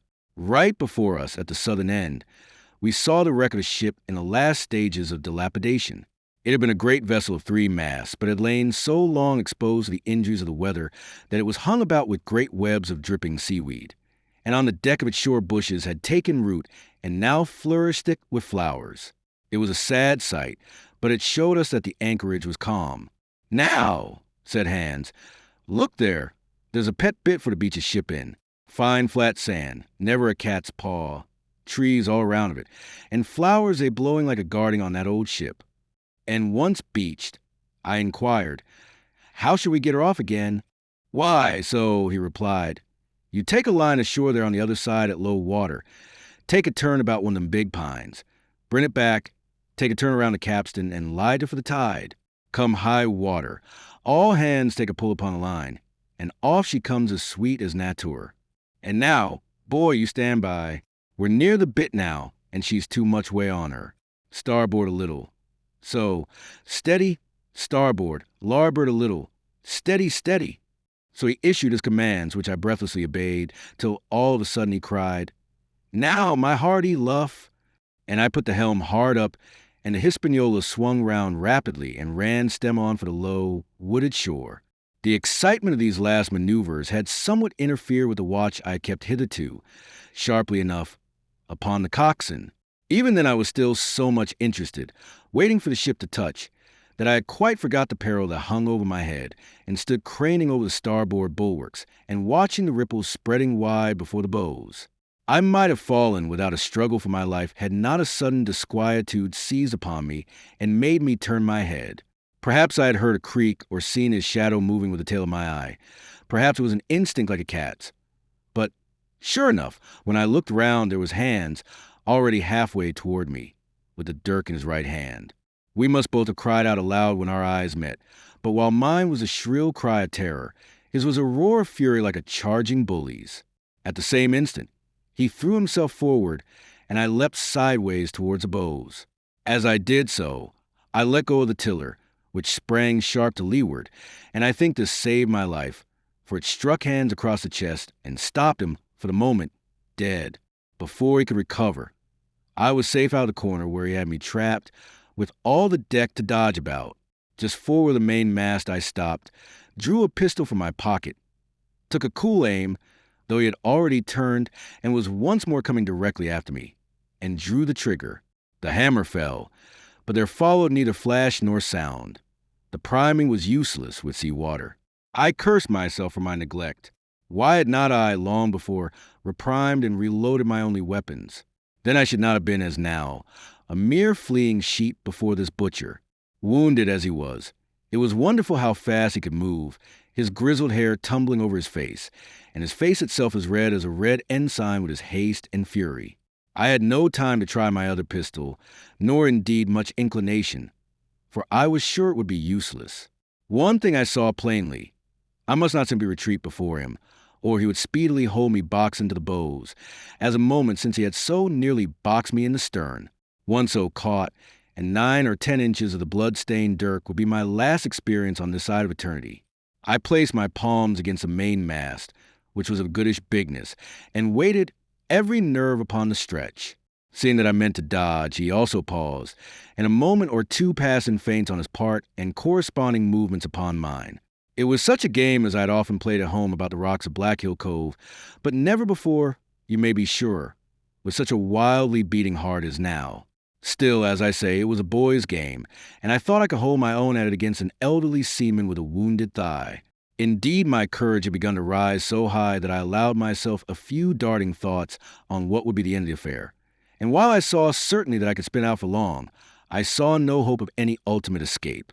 Well, while things stood thus, suddenly the Hispaniola struck, staggered, ground for an instant in the sand, and then, swift as a blow, canted over to the port side till the deck stood at an angle of 45 degrees, and about a punch in the water splashed into the scupper holes and lay in a pool between the deck and bulwark. We were both of us capsized in a second, and both of us rolled, almost together, into the scuppers, the dead red cap, with his arms still spread out, tumbling stiffly after us. So near were we, indeed, that my head came against the coxswain's foot with a crack that made my teeth rattle. Blow and all, I was the first afoot again, for hands had got involved with the dead body. The sudden canting of the ship had made the deck no place for running on. I had to find some new way of escape, and that upon the instant, for my foe was almost touching me.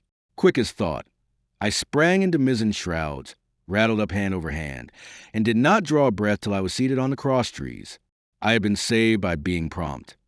The dirk had struck not half a foot below me as I pursued my upward flight, and there stood Israel Hands with his mouth open and his face upturned to mine, a perfect statue of surprise and disappointment. Now that I had a moment to myself, I lost no time in changing the priming of my pistol, and then, having one ready for service, and to make assurance doubly sure, I proceeded to draw the load of the other and recharge it afresh from beginning. My new employment struck Hands all of a heap. He began to see the dice going against him, and after an obvious hesitation, he also hauled himself heavily into the shrouds, and with the dirk in his teeth, began slowly and painfully to mount. It cost him no end of time and groans to haul his wounded leg behind him, and I had quietly finished my arrangements before he was much more than a third of the way up. Then, with a pistol in either hand, I addressed him. "One more step, Mr. Hand," said I, "and I'll blow your brains out. Dead men don't bite, you know," I added with a chuckle. He stopped instantly. I could see by the working of his face that he was trying to think, and the process was so slow and laborious that, in my newfound security, I laughed aloud. At last, with a swallow or two, he spoke, his face still wearing the same expression of extreme perplexity. In order to speak, he had to take the dagger from his mouth, but in all else he remained unmoved. "Jim," says he, "I reckon we're fouled, you and me, and we'll have to sign articles. I'd have had you but for that there lurch, but I don't have no luck, not I, and I reckon I'll have to strike, which comes hard, you see, for a master mariner to a ship's younker like you, Jim." I was drinking his words and smiling away, as conceited as a cock upon a wall, when, all in a breath, back went his right hand over his shoulder. Something sang like an arrow through the air. I felt a blow and then a sharp pang, and there I was pinned by the shoulder to the mast. In the horrid pain and surprise of the moment, I scarce can say it was by my own volition, and I am sure it was without a conscious aim. Both my pistols went off, and both escaped out of my hands. They did not fall alone. With a choked cry, the coxswain loosed his grasp upon the shrouds and plunged head first into the water. XXVI, pieces of 8, winged to the can of the vessel. The masts hung far out over the water, and from my perch on the cross trees, I had nothing below me but the surface of the bay. Hands, who was not so far up, was in consequence nearer to the ship and fell between me and the bulwarks. He rose once to the surface in a lather of foam and blood, and then sank again for good. As the water settled, I could see him lying huddled together on the clean, bright sand in the shadow of the vessel's sides. A fish or two whipped past his body. Sometimes, by the quivering of the water, he appeared to move a little, as if he were trying to rise. But he was dead enough, for all that, being both shot and drowned, and was food for fish in the very place where he had designed my slaughter. I was no sooner certain of this than I began to feel sick, faint, and terrified. The hot blood was running over my back and chest. The dirk, where it had pinned my shoulder to mast, seemed to burn like a hot iron. Yet it was not so much these real sufferings that distressed me, For these, it seemed to me, I could bear without a murmur. It was a horror I had upon my mind of falling from the cross trees into that still green water beside the body of the coxswain. I clung with both hands till my nails ached, and I shut my eyes as if to cover up the peril. Gradually my mind came back again, my pulses quieted down to a more natural time, and I was once more in possession of myself. It was my first thought to pluck forth the dirk, but either it stuck too hard or my nerve failed me, and I desisted with a violent shudder. Oddly enough, that very shudder did the business. The knife, in fact, had come the nearest in the world to missing me altogether. It held me by a mere pinch of skin, and this the shudder tore away. The blood ran down the faster, to be sure, but I was my own master again and only tacked to the mast by my coat and shirt. These last I broke through with a sudden jerk, and then regained the deck by the starboard shrouds. For nothing in the world would I have again ventured, shaken as I was, upon the overhanging port shrouds from which Israel had so lately fallen. I went below and did what I could for my wound. It pained me a good deal and still bled freely, but it was neither deep nor dangerous, nor did it greatly gall me when I used my arm. Then I looked around me, and as the ship was now, in a sense, my own, I began to think of clearing it from its last passenger, the dead man, O'Brien. He had pitched, as I have said, against the bulwarks, where he lay like some horrible, ungainly sort of puppet, life-size indeed, but how different from life's color or life's comeliness. In that position, I could easily have my way with him, and as the habit of tragical adventures had worn off almost all my terror for the dead, I took him by the waist as if he had been a sack of bran, and with one good heave, tumbled him overboard. He went in with a sounding plunge. The red cap came off and remained floating on the surface, and as soon as the splash subsided, I could see him and Israel lying side by side, both wavering with the tremulous movement of the water. O'Brien, though still quite a young man, was very bald. There he lay, with that bald head across the knees of the man who had killed him, and the quick fishes steering to and fro over both. I was now alone upon the ship. The tide had just turned. The sun was within so few degrees of setting that already the shadow of the pines upon the western shore began to reach right across the anchorage and fall in patterns on the deck. The evening breeze had sprung up, and though it was well warded off by the hill with the two peaks upon the east, the cordage had begun to sing a little softly to itself, and the idle sails to rattle to and fro. I began to see a danger to the ship. The jibs I speedily doused and brought tumbling to the deck, but the mainsail was a harder matter. Of course, when the schooner canted over, the boom had swung outboard, and the cap of it and a foot or two of sail hung even under water. I thought this made it still more dangerous, yet the strain was so heavy that I half feared a metal. At last I got my knife and cut the halyards. The peak dropped instantly. A great belly of loose canvas floated broad upon the water, and since, pull as I liked, I could not budge the downhaul, that was the extent of what I could accomplish. For the rest, the Hispaniola must trust to luck like myself. By this time the whole anchorage had fallen into shadow. The last rays, I remember, falling through a glade of the wood and shining bright as jewels on the flowery mantle of the wreck. It began to be chill. The tide was rapidly fleeting seaward, the schooner settling more and more on her beam ends. I scrambled forward and looked over. It seemed shallow enough, and holding the cut hawser in both hands for a last security, I let myself drop softly overboard. The water scarcely reached my waist.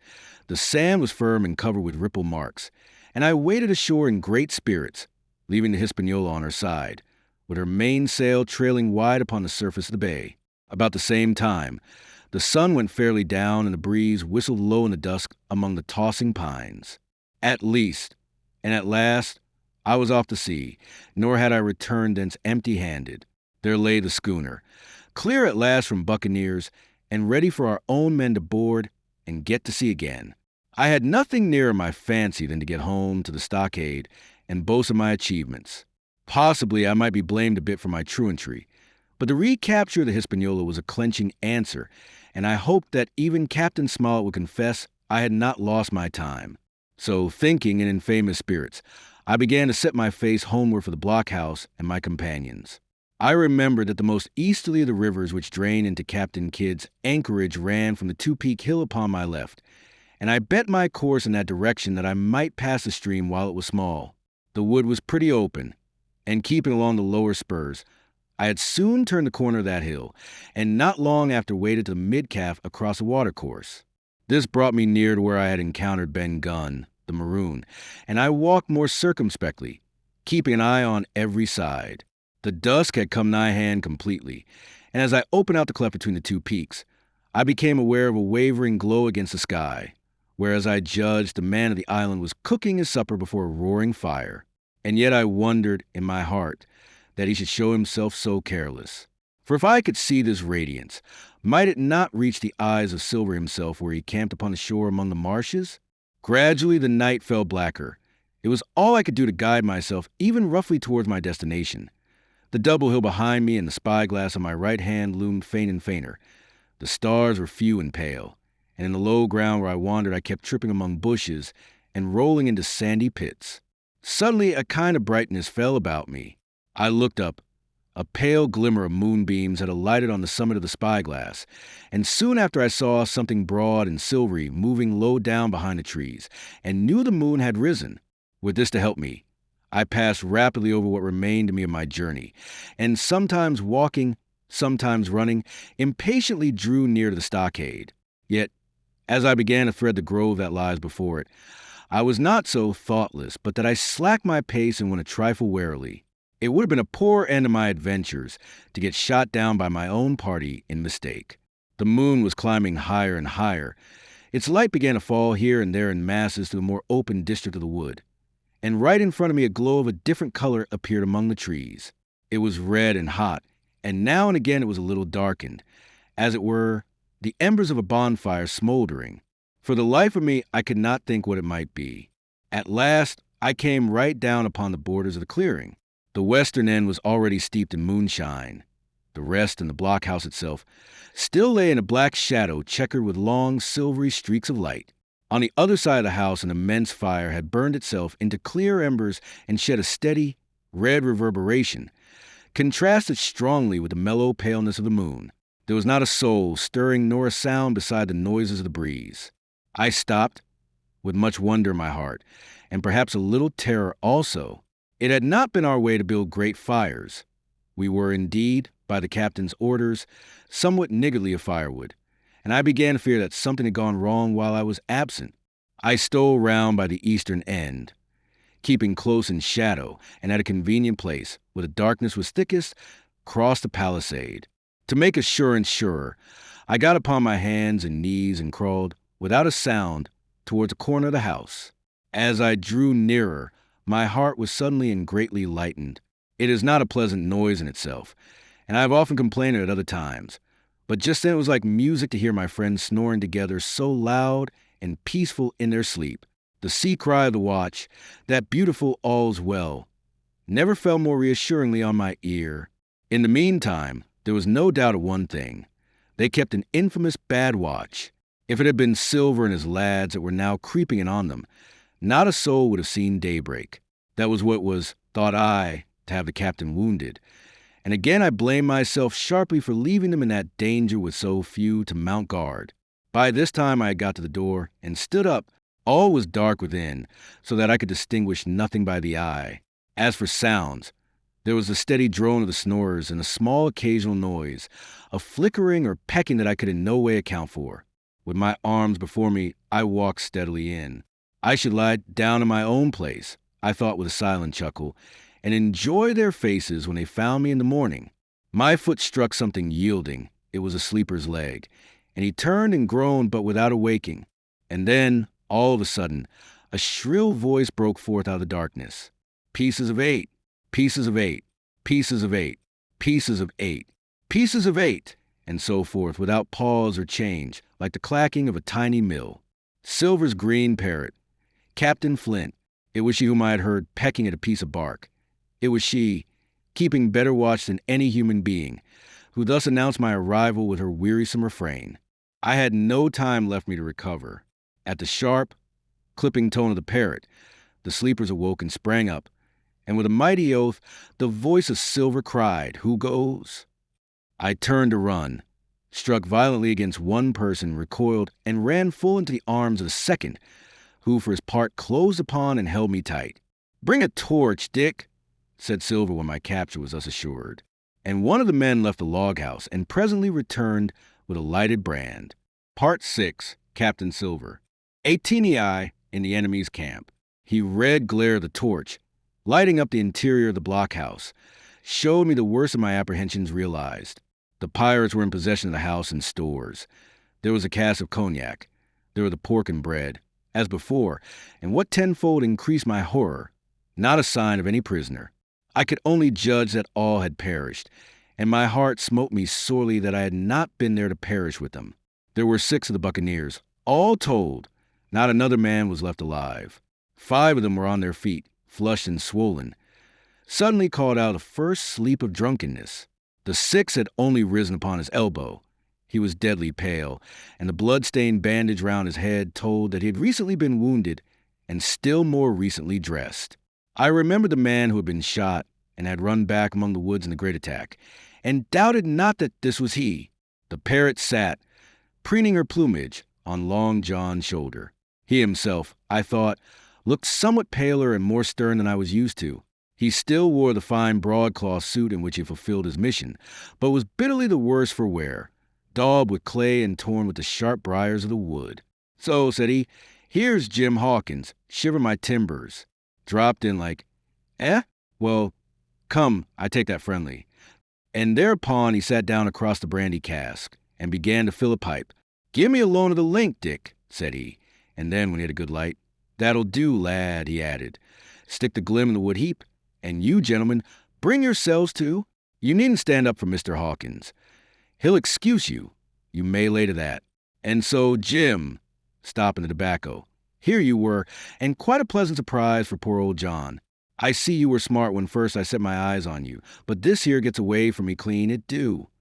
To all this, as may be well supposed, I made no answer.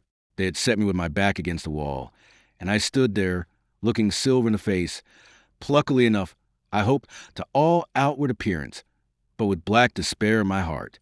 Silver took a whiff or two of his pipe with great composure, and then ran on again.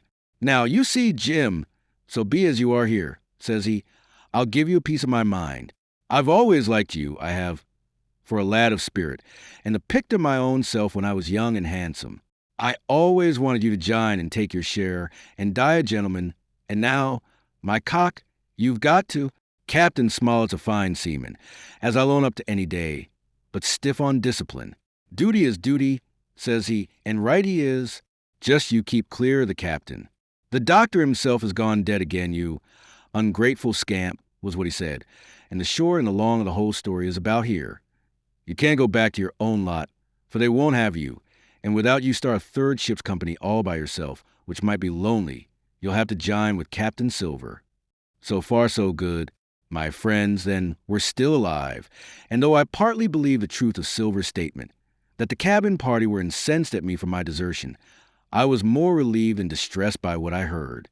"I don't say nothing as to your being in our hands," continued Silver, "though there you are, and you may lay to it. I'm all for argument.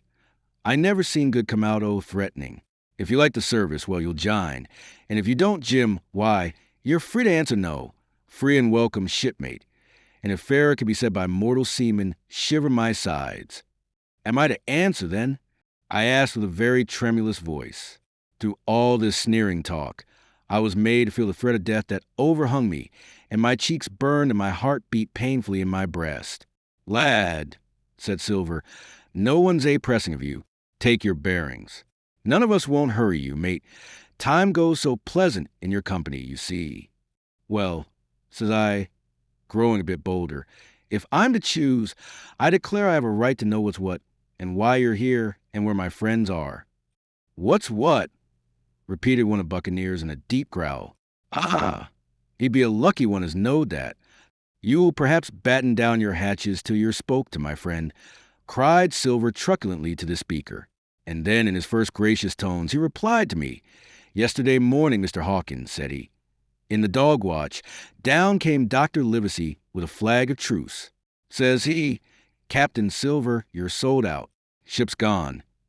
Well, maybe we've been taking a glass and a song to help it round. I won't say no. Leastways, none of us had looked out. We looked out, and by thunder, The old ship was gone. I never seen a pack o' fools look fishier, and you may lay to that, if I tells you that looked the fishiest. Well, says the doctor, let's bargain. We bargained, him and I, and here we are. Stores, brandy, blockhouse. The firewood you was thoughtful enough to cut, and in a manner of speaking, the whole blessed boat, from Cross Trees to Kelson. As for them, they've tramped, I don't know where's they are. He drew again quietly at his pipe. Unless you should take it into that head of yours, he went on, that you was included in the treaty. Here's the last word that was said. How many are you, says I, to leave? For, says he, for, and one of us wounded. As for that boy, I don't know where he is, confound him, says he, nor I don't much care. We're about sick of him. These was his words. Is that all? I asked. Well, it's all that you're to hear, my son, returned Silver. And now I am to choose? And now you are to choose, and you may lay to that, said Silver. Well, said I am not such a fool, but I know pretty well what I have to look for. Let the worst come to the worst. It's little I care. I've seen too many die since I fell in with you. But there's a thing or two I have to tell you, I said, and by this time I was quite excited. And the first is this. Here you are, in a bad way. Ship lost, treasure lost, men lost, your whole business gone to wreck. And if you want to know who did it, it was I. I was in the Apple Barrel the night we sighted land, and I heard you, John, and you, Dick Johnson, and Hans, who is now at the bottom of the sea, and told every word you said before the hour was out. And as for the schooner, it was I who cut her cable, and it was I that killed the men you had aboard of her, and it was I who brought her where you'll never see her more, not one of you. The laugh's on my side. I've had the top of this business from the first. I no more fear you than I fear a fly. Kill me, if you please, or spare me. But one thing I'll say, and no more. If you spare me, bygones are bygones, and when you fellows are in court for piracy, I'll save you all I can. It is for you to choose. Kill another and do yourselves no good, or spare me and keep a witness to save you from a gallows. I stopped, for I tell you, I was out of breath, and to my wonder, not a man of them moved, but all sat staring at me like as many sheep. And while they were still staring, I broke out again. And now, Mr. Silver, I said, I believe you're the best man here, and if things go the worst, I'll take it kind of you to let the doctor know the way I took it.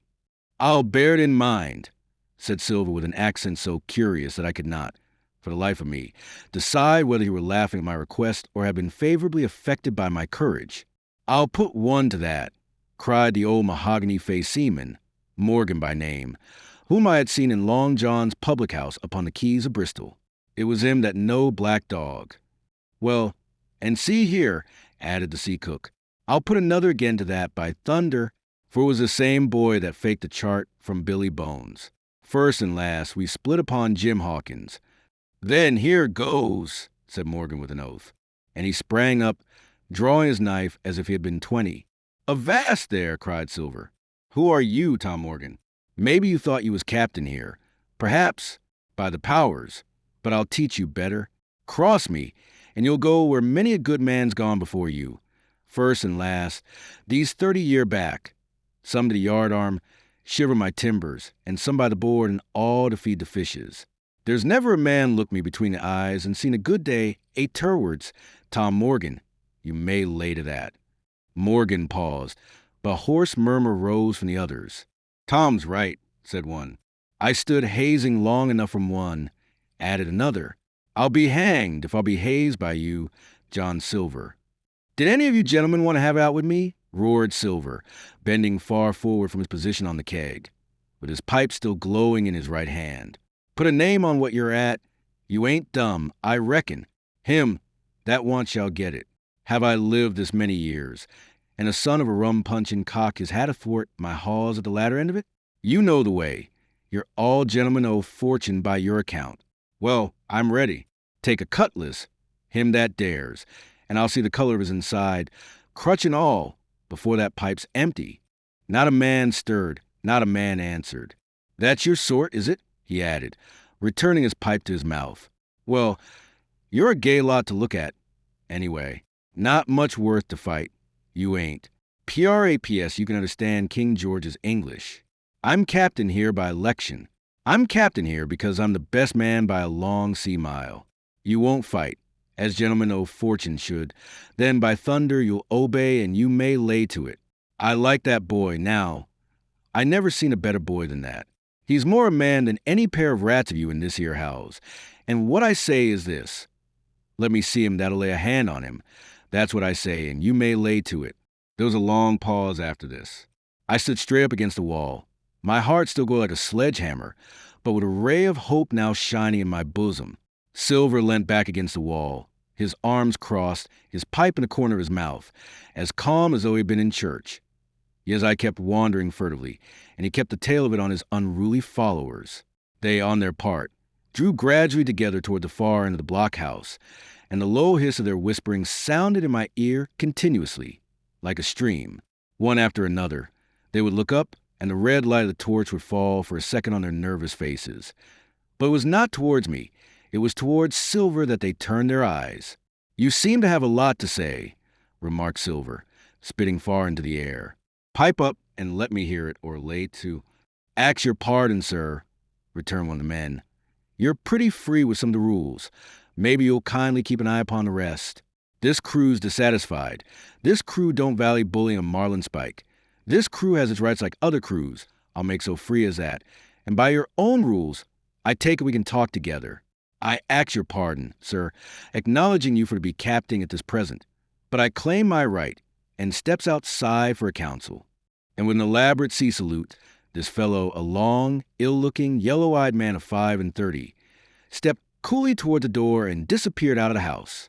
One after another the rest followed his example, each making a salute as he passed, each adding some apology. "According to rules," said one.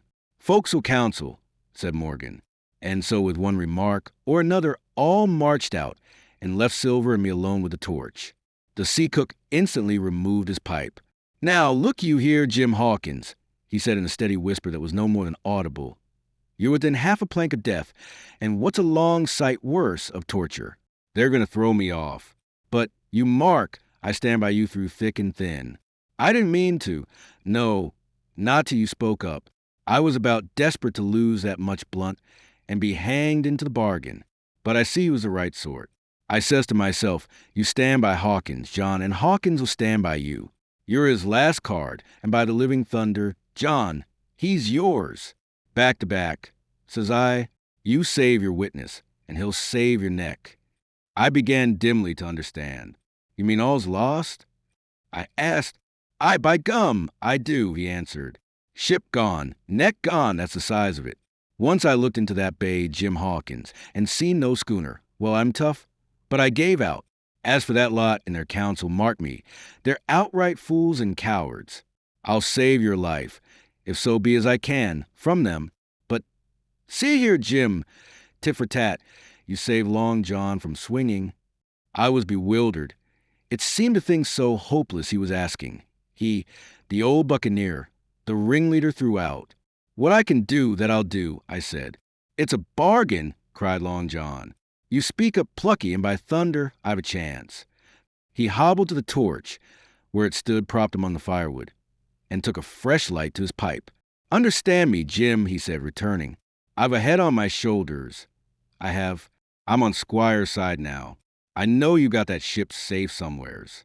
How you done it, I don't know, but safe it is. I guess Hans and O'Brien turned soft. I never much believed in neither of them. Now you mark me. I ask no questions, nor I won't let others. I know when the game's up, I do, and I know a lad that's staunch.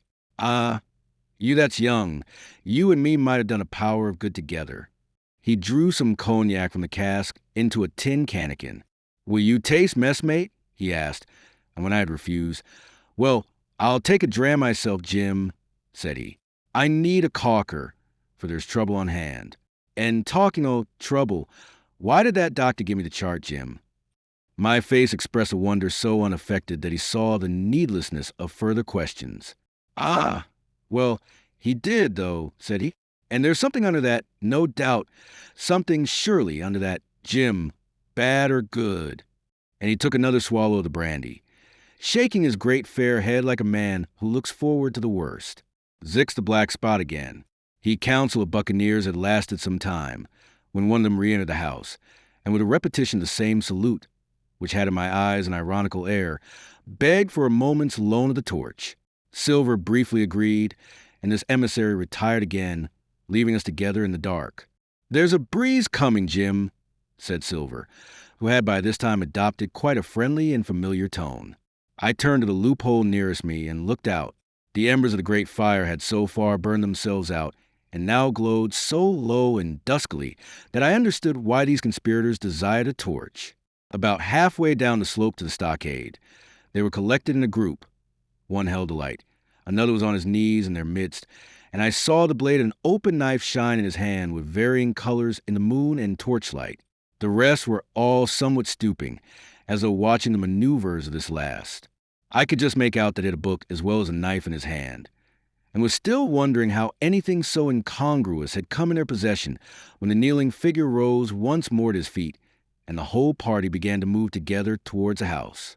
"Here they come," said I, and I returned to my former position, for it seemed beneath my dignity that they should find me watching them. "Well, lem come, lad, lem come," said Silver cheerily. "I've still a shot in my locker." The door opened, and the 5 men, standing huddled together just inside, pushed one of their number forward. In any other circumstances, it would have been comical to see his slow advance, hesitating as he set down each foot, but holding his closed right hand in front of him. "Step up, lad," cried Silver. "I won't eat you. Hand it over, lubber. I know the rules, I do. I won't hurt a deputation." Thus encouraged, the buccaneer stepped forth more briskly, and having passed something to Silver, from hand to hand, slipped yet more smartly back again to his companions. The sea cook looked at what had been given him. "The black spot. I thought so," he observed. "Where might you got the paper?" "Why, hello. Look here, now, this ain't lucky. You've gone and cut this out of a Bible. What fools cut a Bible?" "Ah, there," said Morgan. "There. What did I say? No good'll come o' that, I said."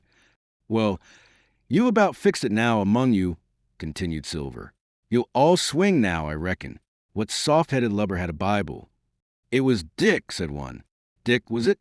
Then Dick can get to prayers," said Silver. "He's seen his slice of luck, has Dick, and you may lay to that." But here the long man with the yellow eyes struck in. "Belay that talk, John Silver," he said. "This crew has tipped you the black spot in full council, as in duty bound. Just you turn it over, as in duty bound, and see what's wrote there. Then you can talk." "Thank ye, George," replied the sea cook. "You always was brisk for business, and as the rules by heart, George, as I'm pleased to see. Well, what is it, anyway?" "Ah, depose. That's it, is it? Very pretty wrote. To be sure, like print, I swear. Your hand, oh, right, George? Why, you was getting quite a leading man in this here crew. You'll be captain next, I shouldn't wonder. Just oblige me with that torch again, will you? This pipe don't draw." "Come now," said George. "You don't fool this crew no more. You're a funny man by your account, but you're over now, and you'll maybe step down off that barrel and help vote." "I thought you said you knowed the rules," returned Silver contemptuously. "Leastways, if you don't, I do, and I wait here, and I'm still your captain, mind, till you outs with your grievances and I reply. In the meantime, your black spot ain't worth a biscuit. After that, we'll see." "Oh," replied George, "you don't be under no kind of apprehension. We're all square, we are. First, you made a hash of this cruise. You'll be a bold man to say no to that. Second, you let the enemy out, this here trap for nothing. Why did they want out? I dunno, but it's pretty plain they wanted it. Third, you wouldn't let us go with them upon the march. Oh, we see through you, John Silver. You want to play booty. That's what's wrong with you. And then fourth, there's this here boy." "Is that all?" asked Silver quietly. "Enough, too," retorted George. "We'll all swing and sun-dry for your bungling. Well, now, look here. I'll answer these 4 pieties. One after another I'll answer 'em. I made a hash o' this cruise, did I? Well, now, you all know what I wanted. And you all know if that had been done that we'd have been aboard the Hispaniola this night as ever was, every man of us alive and fit and full of good plum duff, and the treasure and the hold of her. By thunder, Well, who crossed me? Who forced my hand, as was a lawful captain? Who tipped me the black spot the day we landed and began this dance? Ah, it's a fine dance. I'm with you there, and looks mighty like a hornpipe in a rope's-ended execution dock by London town. It does. But who done it? Why, it was Anderson and Hands, and you, George Merry. And you're the last above board of that same meddling crew. And you have the Davy Jones's insolence to up and stand for captain over me. You, that sank the lot of us. By the powers. But this tops the stiffest yarn than nothing. Silver paused, and I could see by the faces of George and his late comrades that these words had not been said in vain. That's for number one, cried the accused, wiping the sweat from his brow, for he had been talking with a vehemence that shook the house. Why, I give you my word, I'm sick to speak to you. You've neither sense nor memory, and I leave it to fancy where your mother's was that let you come to see. See, gentlemen o' fortune, I reckon tailors is your trade. Go on, John, said Morgan. Speak up to the others. Ah, the others, returned John. They're a nice lot, ain't they? You say this cruise is bungled. Ah, by gum. If you could understand how bad it's bungled, you would see, were that near the gibbet, that my neck's stiff with thinking on it. You've seen 'em, maybe, hanged in chains, birds about 'em, seamen peeing 'em out as they go down with the tide. Who's that? Says one. That? Why, that's John Silver. I knowed him well, says another, and you can hear the chains a-jangle as you go about and reach for the other buoy. Now, that's about where we are, every mother's son of us, thanks to him, and Hands, and Anderson, and other ruination fools of you. And if you want to know about number 4, and that boy, why, shiver my timbers, isn't he a hostage? Are we going to waste a hostage? No, not us. He might be our last chance, and I shouldn't wonder. Kill that boy? Not me, mates. And number 3? Ah, well, there's a deal to say to number 3. Maybe you don't count it nothing to have a real college doctor see you every day. You, John, with your head broke. Or you, George Merry, that had the ague shakes upon you not 6 hours agone, and has your eyes the color of lemon peel to the same moment on the clock? And maybe, perhaps, you didn't know there was a consort coming either? But there is, and not so long till then, and we'll see who'll be glad to have a hostage when it comes to that. And as for number 2, and why I made a bargain, well, you came crawling on your knees to me to make it. On your knees you came, you was that downhearted, and you have starved too if I hadn't, but that's a trifle. You look there, that's why. And he cast down upon the floor a paper that I instantly recognized, none other than the chart on yellow paper, with the 3 red crosses, that I had found in the oilcloth at the bottom of the captain's chest. Why the doctor had given it to him was more than I could fancy, but if it were inexplicable to me, the appearance of the chart was incredible to the surviving mutineers. They leaped upon it like cats upon a mouse. It went from hand to hand, one tearing from another, and by the ohs and the cries and the childish laughter with which they accompanied their examination, you would have thought, not only they were fingering the very gold, but were at sea with it, besides, in safety. Yes, said one, that's flint. Sure enough, J.F., and a score below with a clove hitched to it. So he done ever. Mighty pretty, said George. But how are we to get away with it, and us no ship? Silver suddenly sprang up, and supporting himself with a hand against the wall. Now I give you warning, George, he cried. One more word of your sauce, and I'll call you down and fight you. How? Why, how do I know? You'd ought to tell me that you and the rest that lost me my schooner with your interference. Burn you, but not you, you can't. You hain't got the invention of a cockroach. But civil you can speak, and shall George Merry you may lay to that. That's fair now, said the old man Morgan. Fair? I reckon so, said the sea cook. You lost the ship, I found the treasure. Who's the better man at that? And now I resign by thunder. Elect whom you please to be your captain now. I'm done with it. Silver, they cried. Barbecue forever. Barbecue for captain. So that's the tune, is it? Cried the cook. George, I reckon you'll have to wait another turn, friend. And lucky for you, as I'm not a revengeful man. But that was never my way. And now, shipmates, this black spot? Tain't much good now, is it? Dick's crossed his luck and spoiled his Bible, and that's about all. It'll do to kiss the book on still, won't it? Growled Dick, who was evidently uneasy at the curse he had brought upon himself. A Bible with a bit cut out, returned Silver derisively. Not it. It don't bind no more'n a ballad book. Don't it, though? Cried Dick with sort of joy. Well, I reckon that's worth having, too. Here, Jim, here's a curiosity for you, said Silver, and he tossed me the paper. It was around about the size of a crown piece. One side was blank, for it had been the last leaf. The other contained a verse or two of Revelation. These words among the rest, which struck sharply home upon my mind. Without our dogs and murderers. The printed side had been blackened with wood ash, which already began to come off and soil my fingers. On the blank side had been written with the same material the one word deposed. I have that curiosity beside me at this moment, but not a trace of writing now remained beyond a single scratch, such as a man might make with his thumbnail. That was the end of the night's business. Soon after, with a drink all round, we lay down to sleep, and the outside of Silver's vengeance was to put George merry up for sentinel and threaten him with death if he should prove unfaithful. It was long ere I could close an eye, and heaven knows I had matter enough for thought in the man whom I had slain that afternoon, in my own most perilous position, and above all, in the remarkable game that I saw Silver now engaged upon, keeping the mutineers together with one hand, and grasping with the other after every means, possible and impossible, to make his peace and save his miserable life. He himself slept peacefully and snored aloud, yet my heart was sore for him, wicked as he was, to think on the dark perils that environed and the shameful gibbet that awaited him. Triple X on parole was wakened. Indeed, we were all wakened, for I could see even the sentinel shake himself together from where he had fallen against the doorpost, by a clear, hearty voice hailing us from the margin of the wood. "Blockhouse, ahoy!" it cried.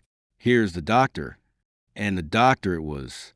Although I was glad to hear the sound, yet my gladness was not without admixture. I remember with confusion my insubordinate and stealthy conduct, and when I saw where it had brought me, among what companions and surrounded by what dangers, I felt ashamed to look him in the face. He must have risen in the dark, for the day had hardly come, and when I ran to a loophole and looked out, I saw him standing, like Silver once before, up to the mid-leg in creeping vapor. "You, doctor, top o' the morning to you, sir," cried Silver, broad awake and beaming with good nature in a moment. Bright and early, to be sure, and it's the early bird, as the saying goes, that gets the rations. "George, shake up your timbers, son, and help Dr. Livesey over the ship's side. All ain't doing well. Your patience was all well and merry." So he pattered on, standing on the hilltop with his crutch under his elbow and one hand upon the side of the log house. Quite the old John in voice, manner, and expression. "We've quite a surprise for you, too, sir," he continued. "We've a little stranger here. He, a no boarder and lodger, sir, and looking fit and taut as a fiddle. Slept like a supercargo, he did, right alongside of John. Stem to stem we was, all night.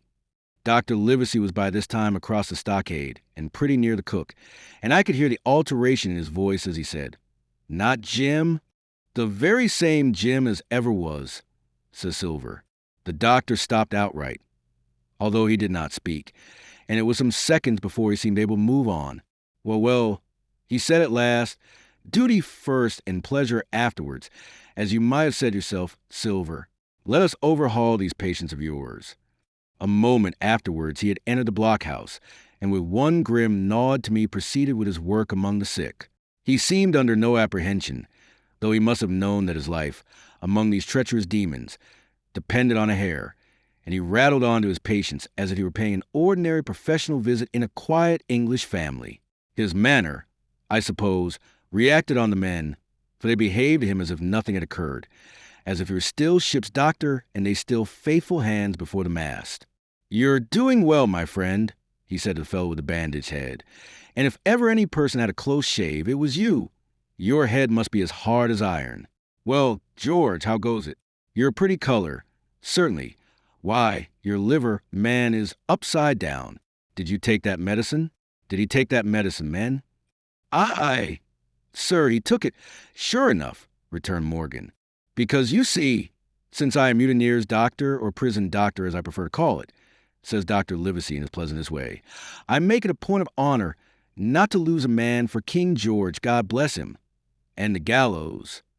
The rogues looked at each other, but swallowed the home thrust in silence. Dick don't feel well, sir, said one. Don't he? Replied the doctor. Well, step up here, Dick, and let me see your tongue.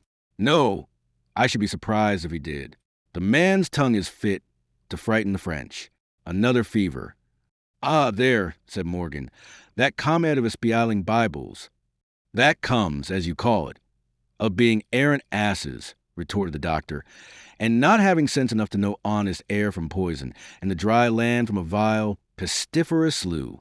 I think it most probable, though of course it's only an opinion, that you'll all have the deuce to pay before you get that malaria out of your systems. Camp in a bog, would you? Silver, I'm surprised at you. You're less of a fool than many. Take you all round. But you don't appear to me to have the rudiments of a notion of the rules of health. Well, he added after he had dosed them round, and they had taken his prescriptions, with really laughable humility, more like charity school children than blood-guilty mutineers and pirates. Well, that's done for today. And now I should wish to have a talk with that boy, please. And he nodded his head in my direction carelessly. George Mary was at the door, spitting and spluttering over some bad-tasted medicine. But at the first word of the doctor's proposal, he swung round with a deep flush and cried, "No!" and swore. Silver struck the barrel with his open hand. "Silence!" he roared and looked about him positively like a lion.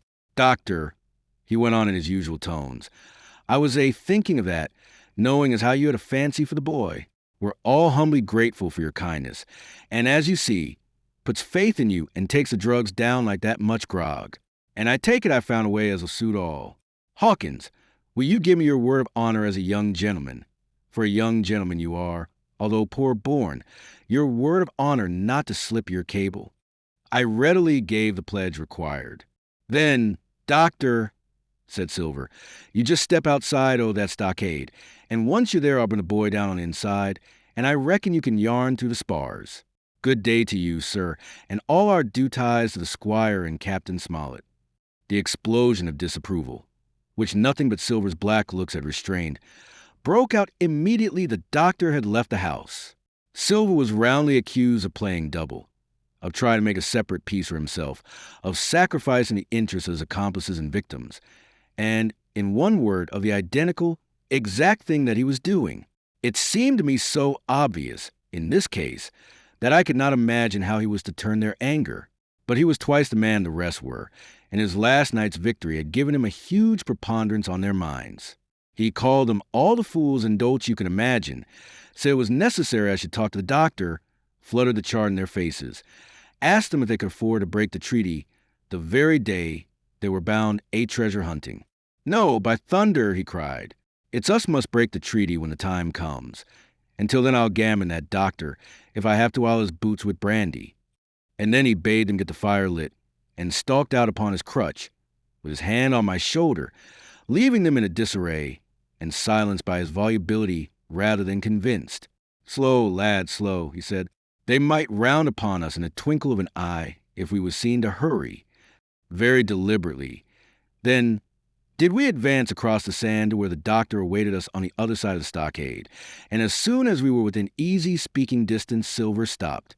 "You'll make a note of this here also, doctor," says he, "and the boy'll tell you how I saved his life, and we're to pose for it too, and you may lay to that. Doctor, when a man steering as near the wind as me, playing chuck farthing with the last breath in his body, like, you wouldn't think it too much, mayhap, to give him one good word? You'll please bear in mind it's not my life only now. It's that boy's in the bargain, and you'll speak me fair, doctor, and give me a bit of hope to go on for the sake of mercy." Silver was a changed man once he was out there and had his back to his friends in the blockhouse. His cheeks seemed to have fallen in. His voice trembled. Never was a soul more dead in earnest. "Why, John, you're not afraid?" asked Dr. Livesey.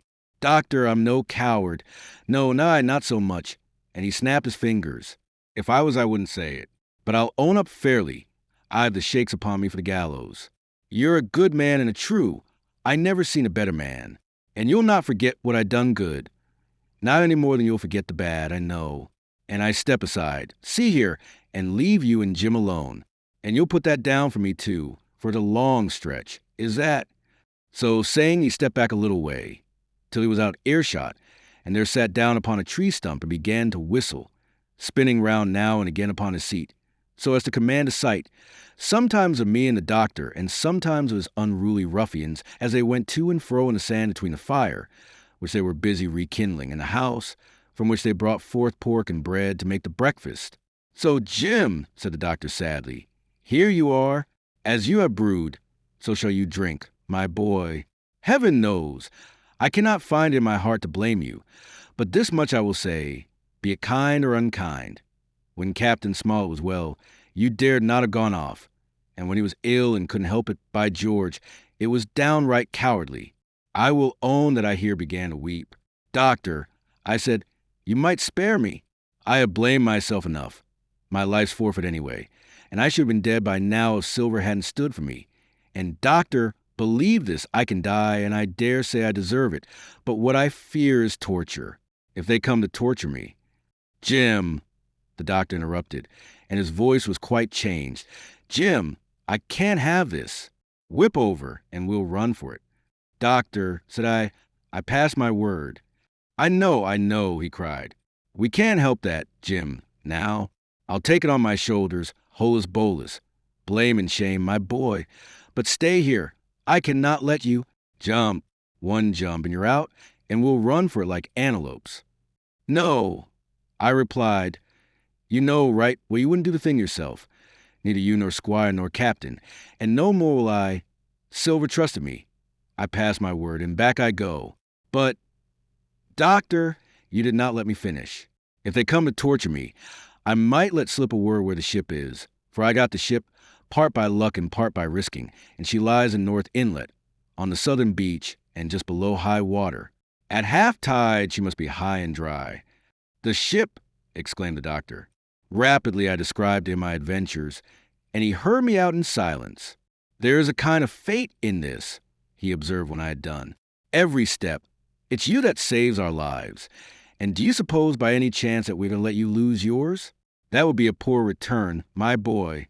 You found out the plot. You found Ben Gunn, the best deed that ever you did or will do, though you live to 90. Oh, by Jupiter, and talking of Ben Gunn. Why, this is the mischief in person. Silver," he cried. "Silver, I'll give you a piece of advice," he continued as the cook drew near again. "Don't you be in any great hurry after that treasure." "Why?" "Sir, I do my possible, which that ain't," said Silver. "I can only, asking your pardon, save my life and the boys by seeking for that treasure, and you may lay to that." "Well, Silver," replied the doctor, "if that is so, I'll go one step further. Look out for squalls when you find it." "Sir," said Silver, "as between man and man, that's too much and too little. What you're after, why you left the blockhouse, why you give me that there chart, I don't know. Now, do I? And yet I done your bidding with my eyes shut and never a word of hope. But no, this here's too much. If you won't tell me what you mean plain out, just say so and I'll leave the helm." "No," said the doctor musingly.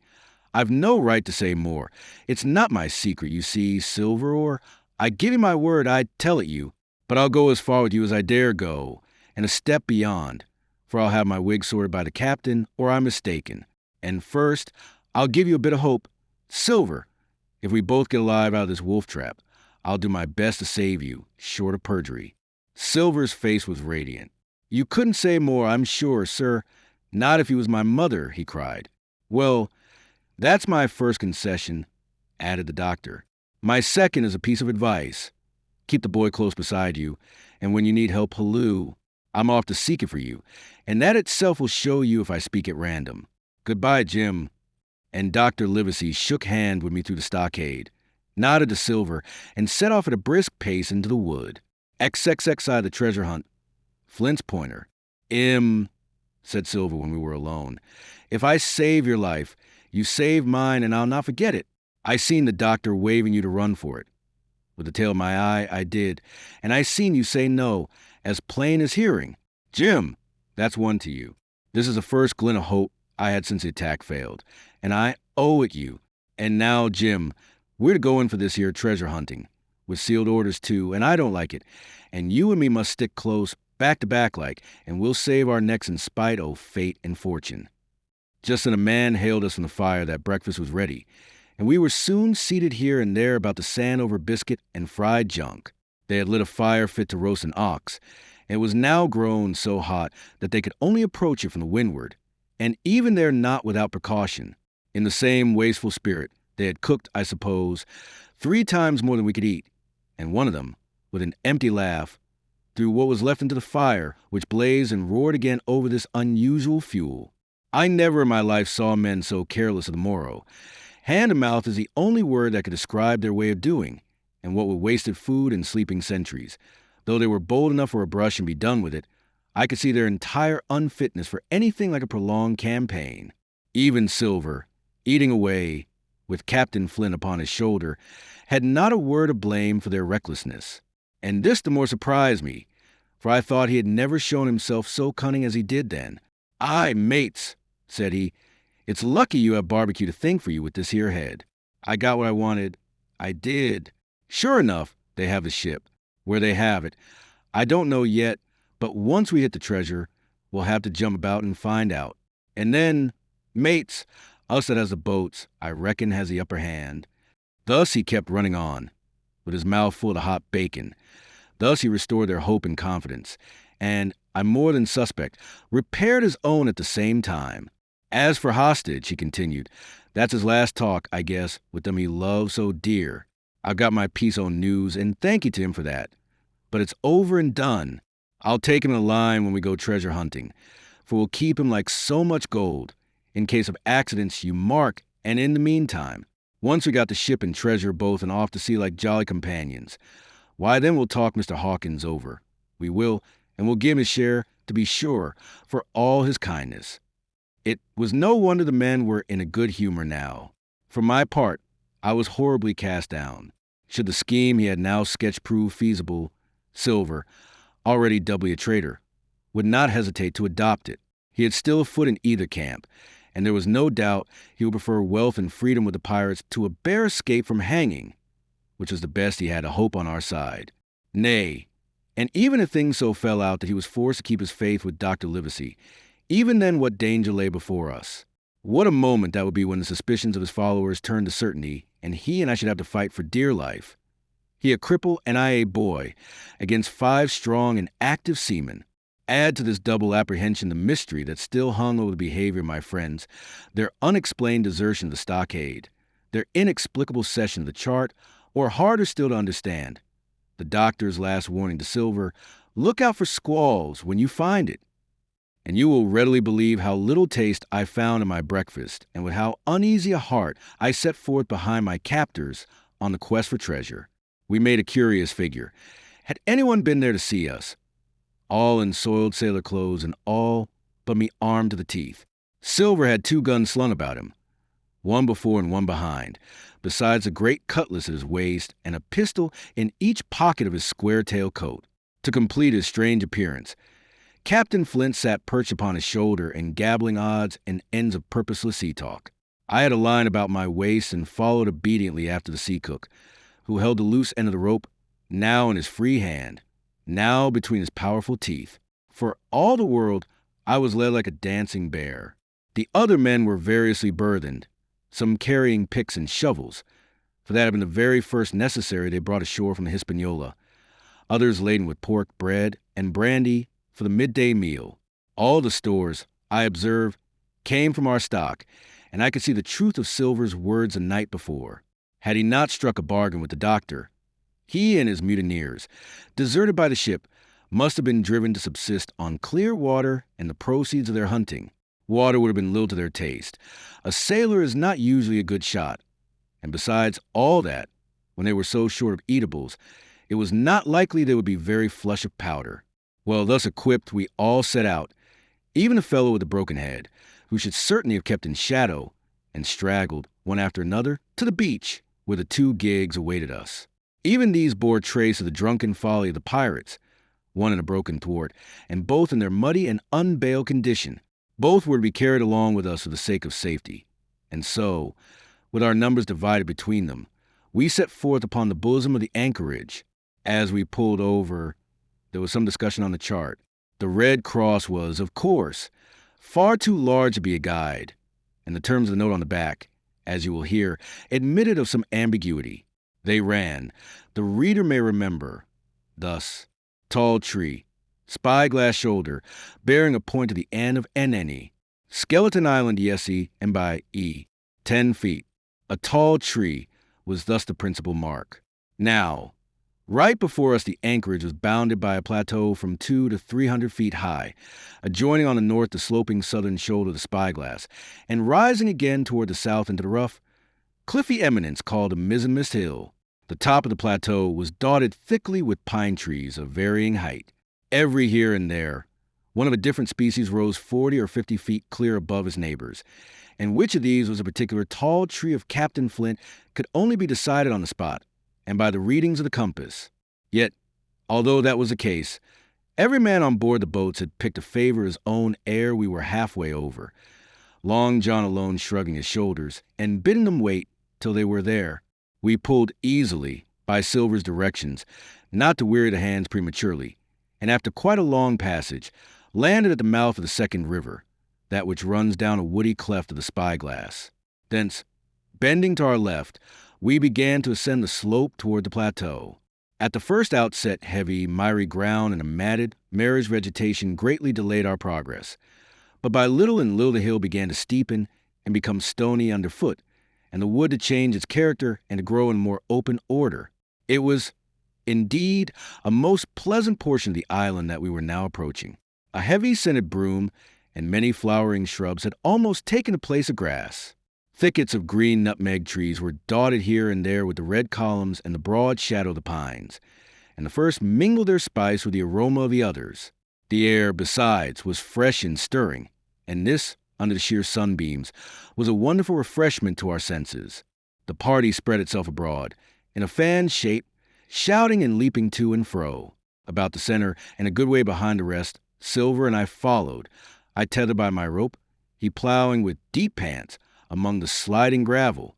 From time to time, indeed, I had to lend him a hand, or he must have missed his footing and fallen backward down the hill. We had thus proceeded for about half a mile, and were approaching the brow of the plateau, when the man upon the farthest left began to cry aloud, as if in terror. Shout after shout came from him, and the others began to run in his direction.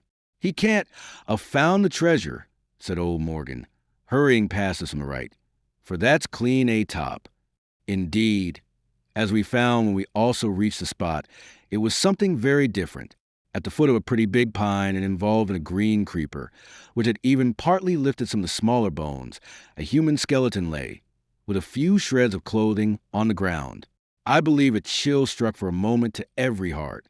"He was a seaman," said George Merry, who, bolder than the rest, had gone up close and was examining the rags of clothing. "Leastways, this is good sea cloth." "Aye," said Silver. "Like enough, you wouldn't look to find a bishop here, I reckon. But what sort of a way is that for bones to lie? Ta'en in nature? Indeed."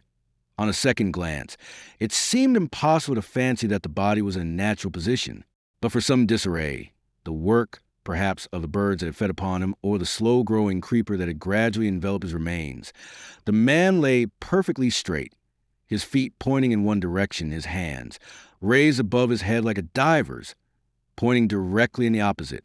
"I've taken a notion into my old numbskull," observed Silver. "Here's the compass. There's the tip-top P&O Skeleton Island, sticking out like a tooth. Just take a bearing, will you, along the line of them bones." It was done. The body pointed straight in the direction of the island, and the compass read duly Yesi and by E. "I thought so," cried the cook. "This here is a P&ter. Right up there is our line for the Pole Star and the Jolly Dollars. But by thunder, if it don't make me cold inside to think of Flint. This is one of his jokes, and no mistake. Him, and these 6 was alone here. He killed 'em, every man. And this one he hauled here and laid down by compass. Shiver my timbers. They're long bones, and the hair's been yellow. Aye, that would be Allardyce. You mind Allardyce, Tom Morgan?" "Aye," returned Morgan. "I mind him. He owed me money, he did. and took my knife ashore with him. Speaking of knives, said another, why don't we find his end lying round? Flint warn't the man to pick a seaman's pocket, and the birds, I guess, would leave it be. By the powers, and that's true, cried Silver. There ain't a thing left here, said Mary, still feeling round among the bones. Not a copper doit nor a bocce box. It don't look natral to me. No, by gum, it don't, agreed Silver. Not natral nor not nice, says you. Great guns. Messmates. But if Flint was living, this would be a hot spot for you and me. 6 they were, and 6 are we, and bones is what they are now. I saw him dead with these here deadlights, said Morgan. Billy took me in. There he laid, with penny pieces on his eyes. Dead. Aye, sure enough he's dead and gone below, said the fellow with the bandage. But if ever spirit walked, it would be Flint's. Dear heart, but he died bad, did Flint. Aye, that he did. Observed another. Now he raged, and now he hollered for the rum, and now he sang. 15 men were his only song mates, and I tell you true, I never rightly liked to hear it since. It was main hot, and the windy was open, and I hear that old song coming out as clear, and the death haul on the man already. Come, said Silver. Stow this talk. He's dead, and he don't walk that I know, leastways he won't walk by day, and you may lay to that. Care killed a cat. Fetch ahead for the doubloons. We started, certainly, but in spite of the hot sun and the staring daylight, the pirates no longer ran separate and shouting through the wood, but kept side by side and spoke with bated breath. The terror of the dead buccaneer had fallen on their spirits. XXXI, the treasure hunt, the voice among the trees, artly from the damping influence of this alarm. Partly to rest Silver and the sick folk, the whole party sat down as soon as they had gained the brow of the ascent, the plateau being somewhat tilted toward the west. The spot on which we had paused commanded a wide prospect on either hand. Before us, over the treetops, we beheld the Cape of the Woods fringed with surf. Behind, we not only looked down upon the anchorage in Skeleton Island, but saw, clear across the Spit and the eastern lowlands, a great field of open sea upon the east. Sheer above us rose the spyglass, here dotted with single pines, there black with precipices. There was no sound but that of the distant breakers, mounting from all round in the chirp of countless insects in the brush. Not a man, not a sail, upon the sea. The very largeness of the view increased the sense of solitude. Silver, as he sat, took certain bearings with his compass. There are 3 tall trees, said he, about in the right line from Skeleton Island. Spyglass shoulder. I take it, means that lower peant there. It's child's play to find the stuff now. I've half a mind to dine first. I don't feel sharp, growled Morgan. Thinkin' o' Flint. I think it were as done me. Ah, well, my son, you praise your stars he's dead, said Silver. He were an ugly devil, cried a third pirate with shudder. That blue in the face, too. That was how the rum took him, added Mary. Blue. Well, I reckon he was blue. That's a true word. Ever since they had found the skeleton and got upon this train of thought, they had spoken lower and lower, and they had almost got a whispering by now, so that the sound of their talk hardly interrupted the silence of the wood. All of a sudden, out of the middle of the trees in front of us, a thin, high, trembling voice struck up the well-known air and words. 15 men on the dead man's chest, yo-ho, and a bottle of rum. I never have seen men more dreadfully affected than the pirates.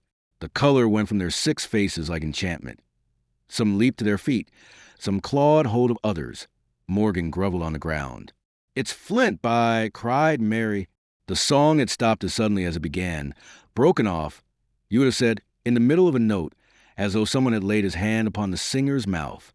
Coming through the clear, sunny atmosphere among the green treetops, I thought it sounded airily and sweetly, and the effect on my companions was a stranger. Come, said Silver, struggling with his ashen lips to get the word out. This won't do. Stand by to go about. This is a rum start, and I can't name the voice, but it's someone skylarking, someone that's flesh and blood, and you may lay to that. His courage had come back as he spoke, and some of the color to his face along with it. Already the others had begun to lend an ear to this encouragement, and were coming a little to themselves, when the same voice broke out again, Not this time singing, but in a faint distant hail that echoed yet fainter among the clefts of the spyglass. Darbeam graw. It wailed, for that is the word that best described the sound. Darbeam graw. Darbeam graw. Again and again and again, and then rising a little higher, and with an oath that I leave out, fetch after rum, Darby. The buccaneers remained rooted to the ground, their eyes starting from their heads. Long after the voice had died away, they still stared in silence, dreadfully, before them. That fixes it, gasped one. Let's go. They was his last words, moaned Morgan, his last words above board. Dick had his Bible out and was praying volubly.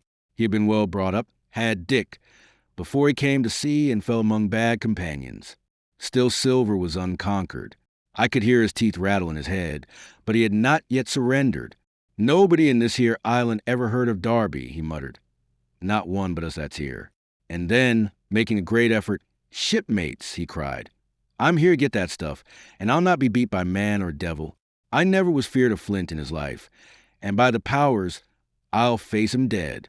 There's 700,000 pound, not a quarter of a mile from here.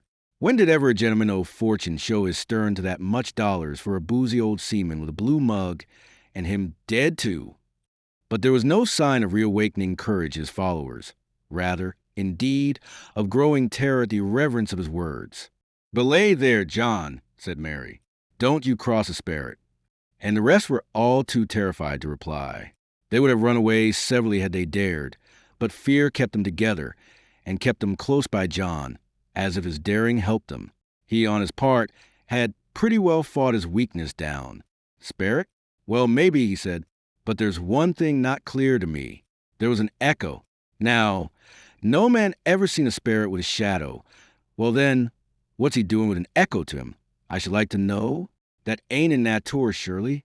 This argument seemed weak enough to me. But you can never tell what will affect the superstitious. And to my wonder, George Mary was greatly relieved. Well, that's so, he said. You've a head upon your shoulders, John, and no mistake.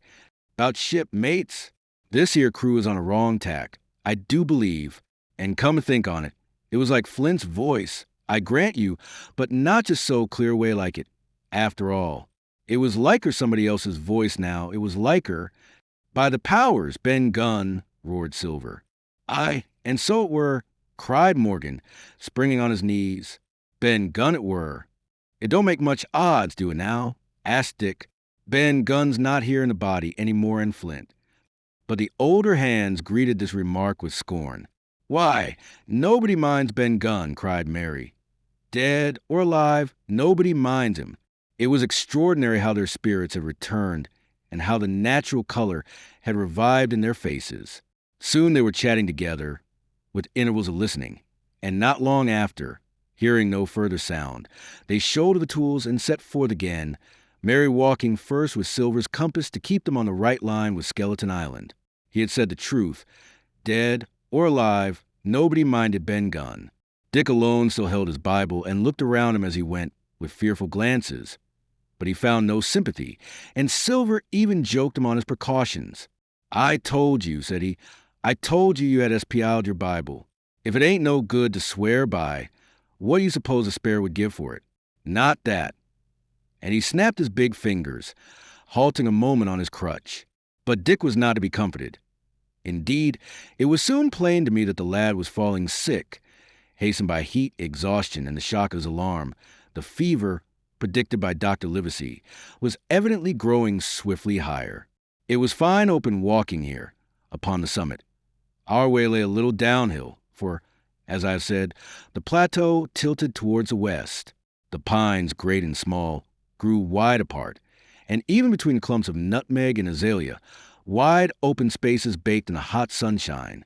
Striking, as we did, pretty near northwest across the island, we drew, on the one hand, ever nearer under the shoulders of the spyglass, and on the other, looked ever wider over that western bay where I had once tossed and trembled in the coracle.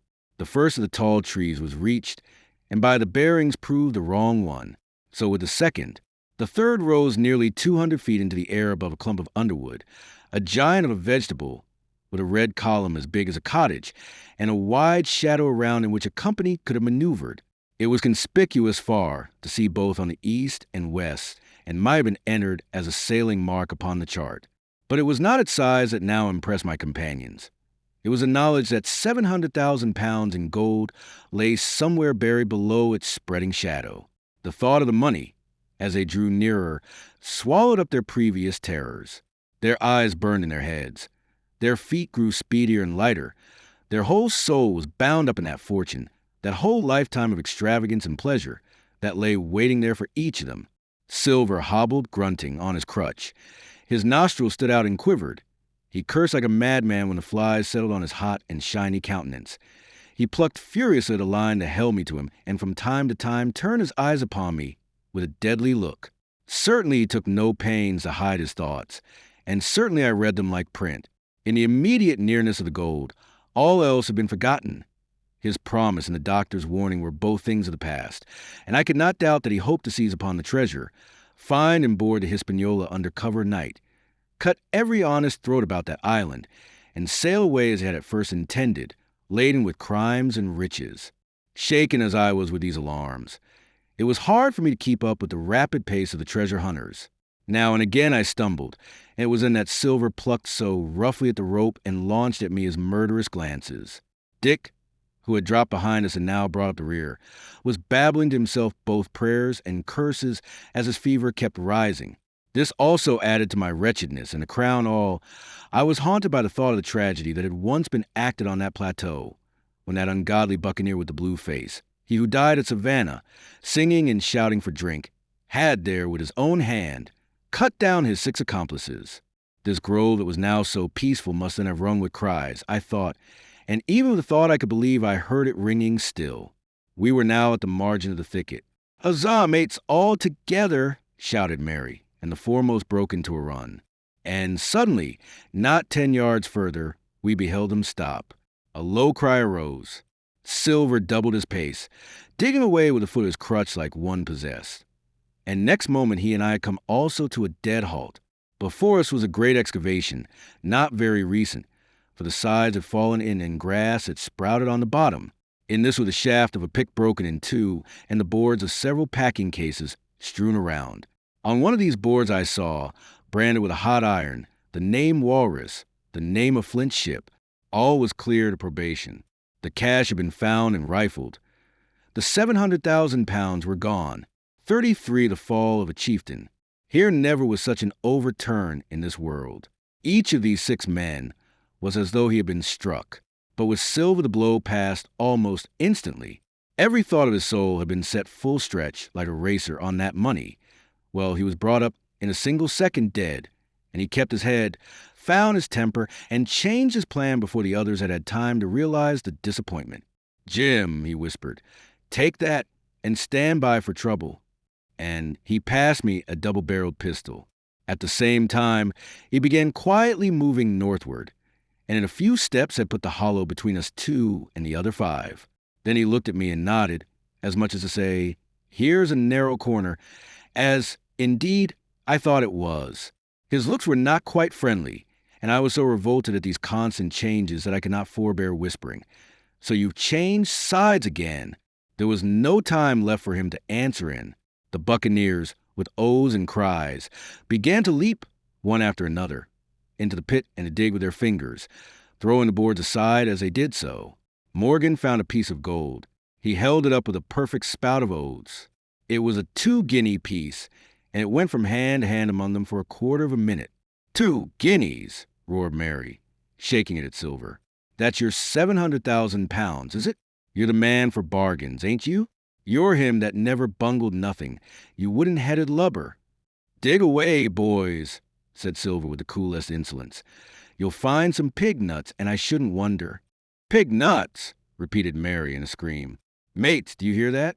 I tell you now, that man there knew it all along. Look in the face of him, and you'll see it wrote there." "Ah, Mary," remarked Silver, standing for captain again, "you're a pushing lad, to be sure." But this time everyone was entirely in Mary's favor. They began to scramble out of the excavation, darting furious glances behind them. One thing I observed, which looked well for us, they all got out upon the opposite side from Silver.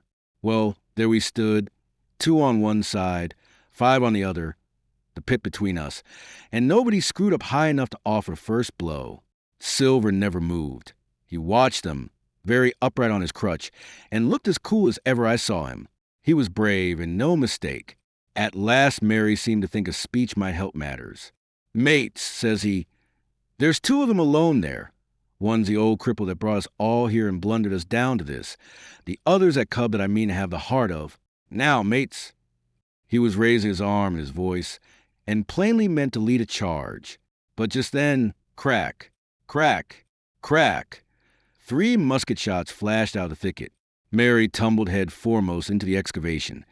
The man with the bandage spun round like a teetotum and fell all his length upon his side, where he lay dead but still twitching. And the other 3 turned and ran for it with all their might. Before you could wink, Long John had fired 2 barrels of pistol into the struggling Mary, and as the man rolled up his eyes at him in the last agony, "George," said he, "I reckon I settled you." At the same moment, the doctor, Gray, and Ben Gunn joined us, with smoking muskets, from among the nutmeg trees. "Forward," cried the doctor. "Double quick, my lads. We must head 'em off the boats." And we set off at a great pace, sometimes plunging to the bushes to the chest. I tell you, but Silver was anxious to keep up with us. The work that man went through, leaping on his crutch till the muscles of his chest were fit to burst, was work no sound man ever equaled. And so, thinks the doctor, as it was, he was already 30 yards behind us and on the verge of strangling when we reached the brow of the slope. "Doctor," he hailed, "see there? No hurry." Sure enough, there was no hurry. In a more open part of the plateau, we could see the 3 survivors still running in the same direction as they had started, right for Mizzenmist Hill. We were already between them and the boats, and so we sat down to breathe, while Long John, mopping his face, came slowly up with us. "Thank ye kindly, doctor," says he. "You came in about the nick, I guess, for me and Hawkins. And so it's you, Ben Gunn," he added. "Well, you're a nice one, to be sure." "I'm Ben Gunn, I am," replied the maroon, wriggling like an eel in his embarrassment. "And," he added, after a long pause, "how do, Mr. Silver?" "Pretty well, I thank ye," says you. "Ben," murmured Silver, "to think as you've done me." The doctor sent back Gray for one of the pickaxes deserted in their flight by the mutineers, and then, as we proceeded leisurely downhill to where the boats were lying, related in a few words what had taken place. It was a story that profoundly interested Silver, and Ben Gunn, the half-idiot maroon, was a hero from beginning to end. Ben, in his long, lonely wanderings about the island, had found the skeleton.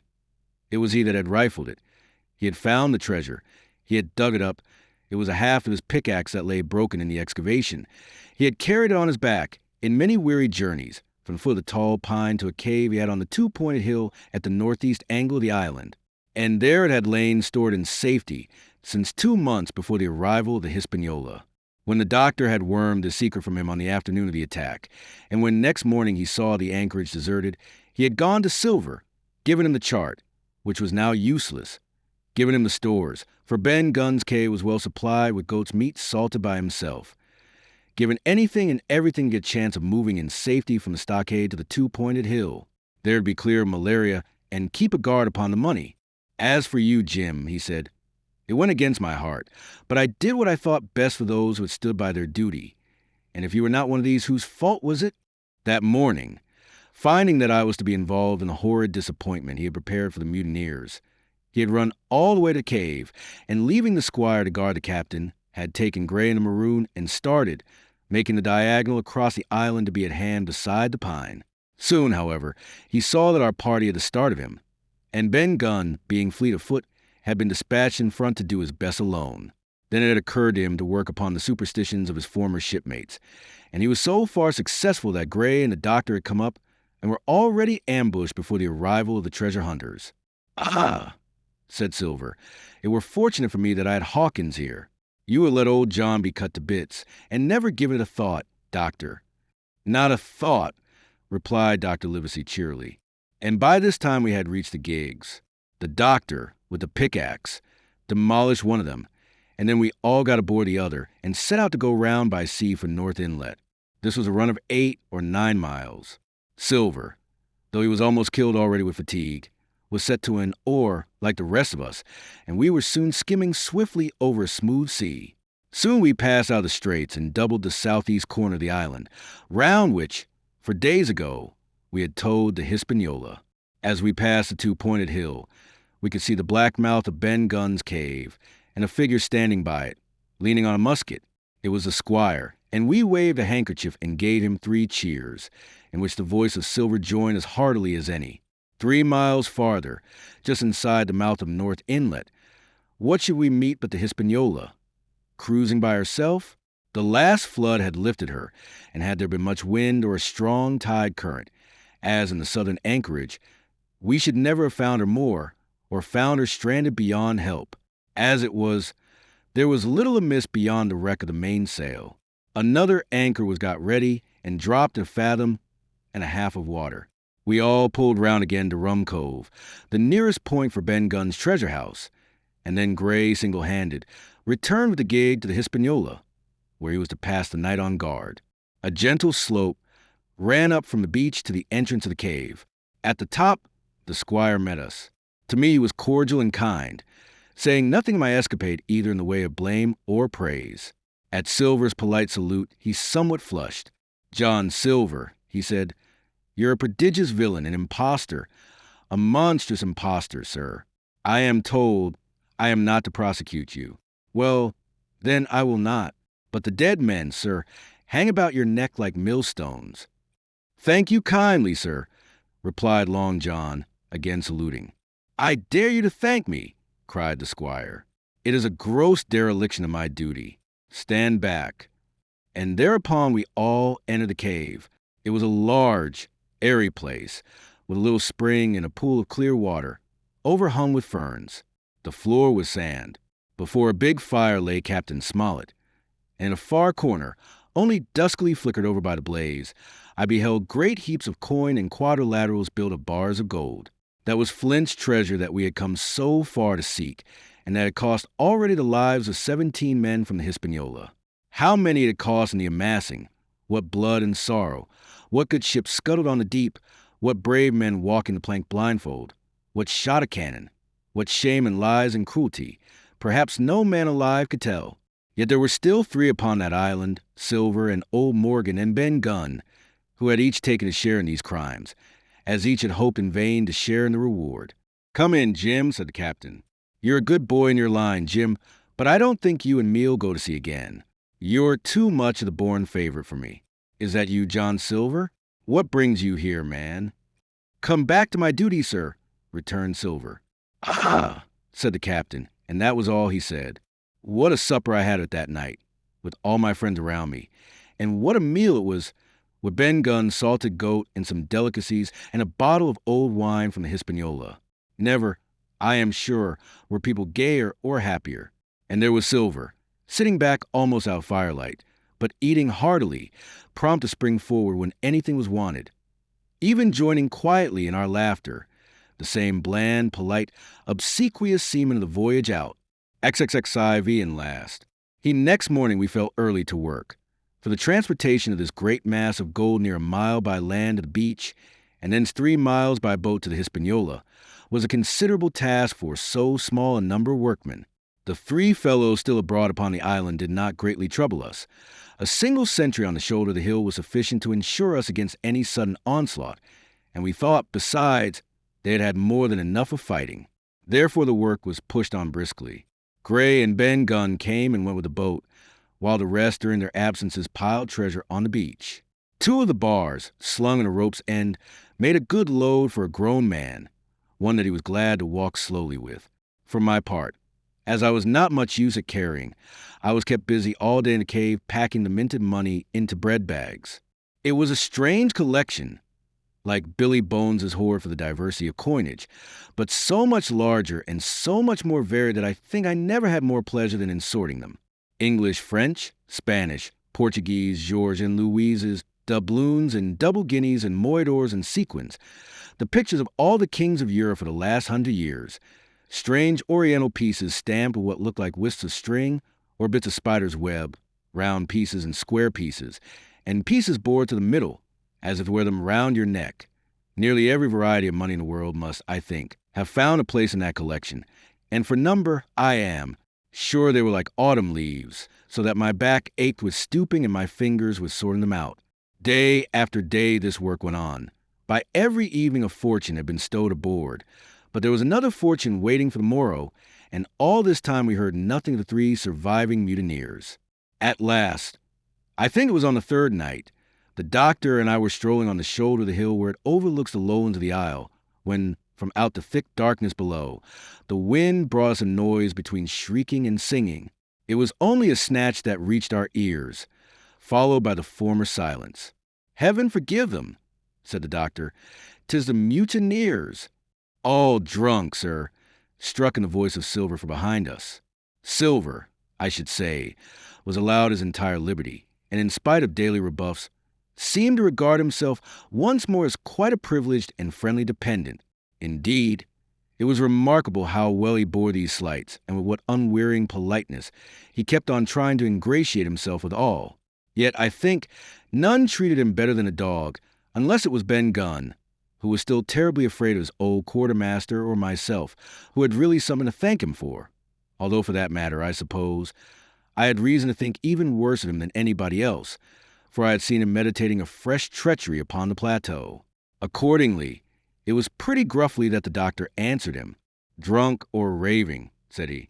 "Right you were, sir," replied Silver, "and precious little odds which, to you and me." "I suppose you would hardly ask me to call you a humane man," returned the doctor with a sneer, "and so my feelings may surprise you, Master Silver. But if I were sure they were raving, as I am morally certain one, at least, of them is down with fever, I should leave this camp, and at whatever risk to my own carcass, take them the assistance of my skill." "Ask your pardon, sir, you would be very wrong," quoth Silver. "You would lose your precious life, and you may lay to that. I'm on your side now, hand and glove, and I shouldn't wish for see the party weakened, let alone yourself, seeing as I know what I owes you. But these men down there, they couldn't keep their word. No, not supposing they wished to, and what's more, they couldn't believe as you could." "No," said the doctor. "You're the man to keep your word. We know that." Well, that was about the last news we had of the 3 pirates. Only once we heard a gunshot a great way off and supposed them to be hunting. A council was held, and it was decided that we must desert them on the island. To the huge glee, I must say, of Ben Gunn, and with the strong approval of Gray.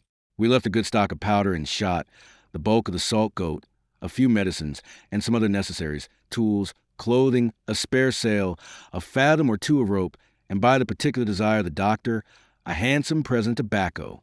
That was about our last doing on the island.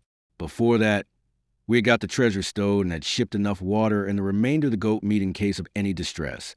And at last, one fine morning, we weighed anchor, which was about all that we could manage, and stood out of North Inlet, the same colors flying that the captain had flown and fought under at the palisade.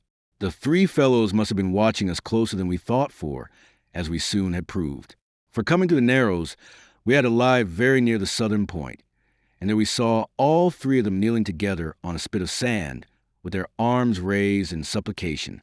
It went to all our hearts, I think, to leave them in that wretched state, but we could not risk another mutiny, and take them home for the gibbet would have been a cruel sort of kindness. The doctor hailed them and told them the stores we had left, and where they were to find them, but they continued to call us by name and appeal to us, for God's sake, to be merciful and not leave them to die in such a place. At last, seeing the ship still bore on her course and was now swiftly drawing out of earshot, one of them, I know not which it was, leapt to his feet with a hoarse cry, whipped his musket to his shoulder, and sent a shot whistling over Silver's head and through the mainsail. After that, we kept under cover of the bulwarks, and when next I looked out they had disappeared from the spit, and the spit itself had almost melted out of sight in the growing distance. That was at least the end of that, and before noon, to my inexpressible joy, the highest rock of Treasure Island had sunk into the blue round of sea. We were so short of men that everyone on board had to bear a hand, only the captain lying on a mattress in the stern and giving his orders, for though greatly recovered he was still in want of quiet. We laid our head for the nearest port in Spanish America, for we could not risk the voyage home without fresh hands, And as it was, what with baffling winds and a couple of fresh gales, we were all worn out before we reached it. It was just at sundown when we cast anchor in a most beautiful landlocked gulf, and were immediately surrounded by shore boats full of Negroes and Mexican Indians and half-bloods selling fruits and vegetables and offering to die for bits of money. The sight of so many good-humored faces, especially the blacks, the taste of the tropical fruits, and above all the lights that began to shine in the town made a most charming contrast to our dark and bloody sojourn on the island, and the doctor and the squire, taking me along with them, went ashore to pass the early part of the night. Here they met the captain of an English man-of-war, fell in talk with him, went on board his ship, and, in short, had so agreeable a time that day was breaking when we came alongside the Hispaniola. Ben Gunn was on deck alone, and as soon as we came on board he began, with wonderful contortions, to make us a confession. Silver was gone. The maroon had connived at his escape in a shore boat some hours ago, and he now assured us he had only done so to preserve our lives, which would certainly have been forfeit if that man with the one leg had stayed aboard. But this was not all. The sea cook had not gone empty-handed. He had cut through a bulkhead unobserved and had removed one of the sacks of coin, worth perhaps 300 or 400 guineas, to help him on his further wanderings. I think we were all pleased to be so cheaply quit of him. Well, to make a long story short, we got a few hands on board, made a good cruise home, and the Hispaniola reached Bristol just as Mr. Blandley was beginning to think of fitting out her consort. 5 men only of those who had sailed returned with her. Drink and the devil had done for the rest, with a vengeance, although, to be sure, we were not quite in so bad a case as that other ship they sang about, with 1 man of her crew alive. What put to sea with 75? All of us had an ample share of the treasure, and used it wisely or foolishly, according to our natures. Captain Smollett is now retired from the sea. Gray not only saved his money, but being suddenly smit with a desire to rise, also studied the profession, and he is now mate and part owner of a fine full-rigged ship, married besides, and the father of a family. As for Ben Gunn, he got £1,000, which he spent or lost in 3 weeks, or to be more exact, in 19 days, for he was back begging on the 20th. Then he was given a lodge to keep, exactly as he had feared upon the island, and he still lives, a great favorite, though something of a butt, with the country boys, and a notable singer in church on Sundays and saints' days. Of Silver we have heard no more. That formidable seafaring man with 1 leg has at last gone clean out of my life. But I dare say he met his old negress, and perhaps still lives in comfort with her and Captain Flint. It is to be hoped so, I suppose, for his chances of comfort in another world are very small. The bar Silver and the arms still lie, for all that I know, where Flint buried them, and certainly they shall lie there for me. Oxen and wain ropes would not bring me back again to that accursed island. And the worst dreams that ever I have are when I hear the surf booming about its coast or start upright in bed with the sharp voice of Captain Flint still ringing in my ears. Pieces of 8! Pieces of 8.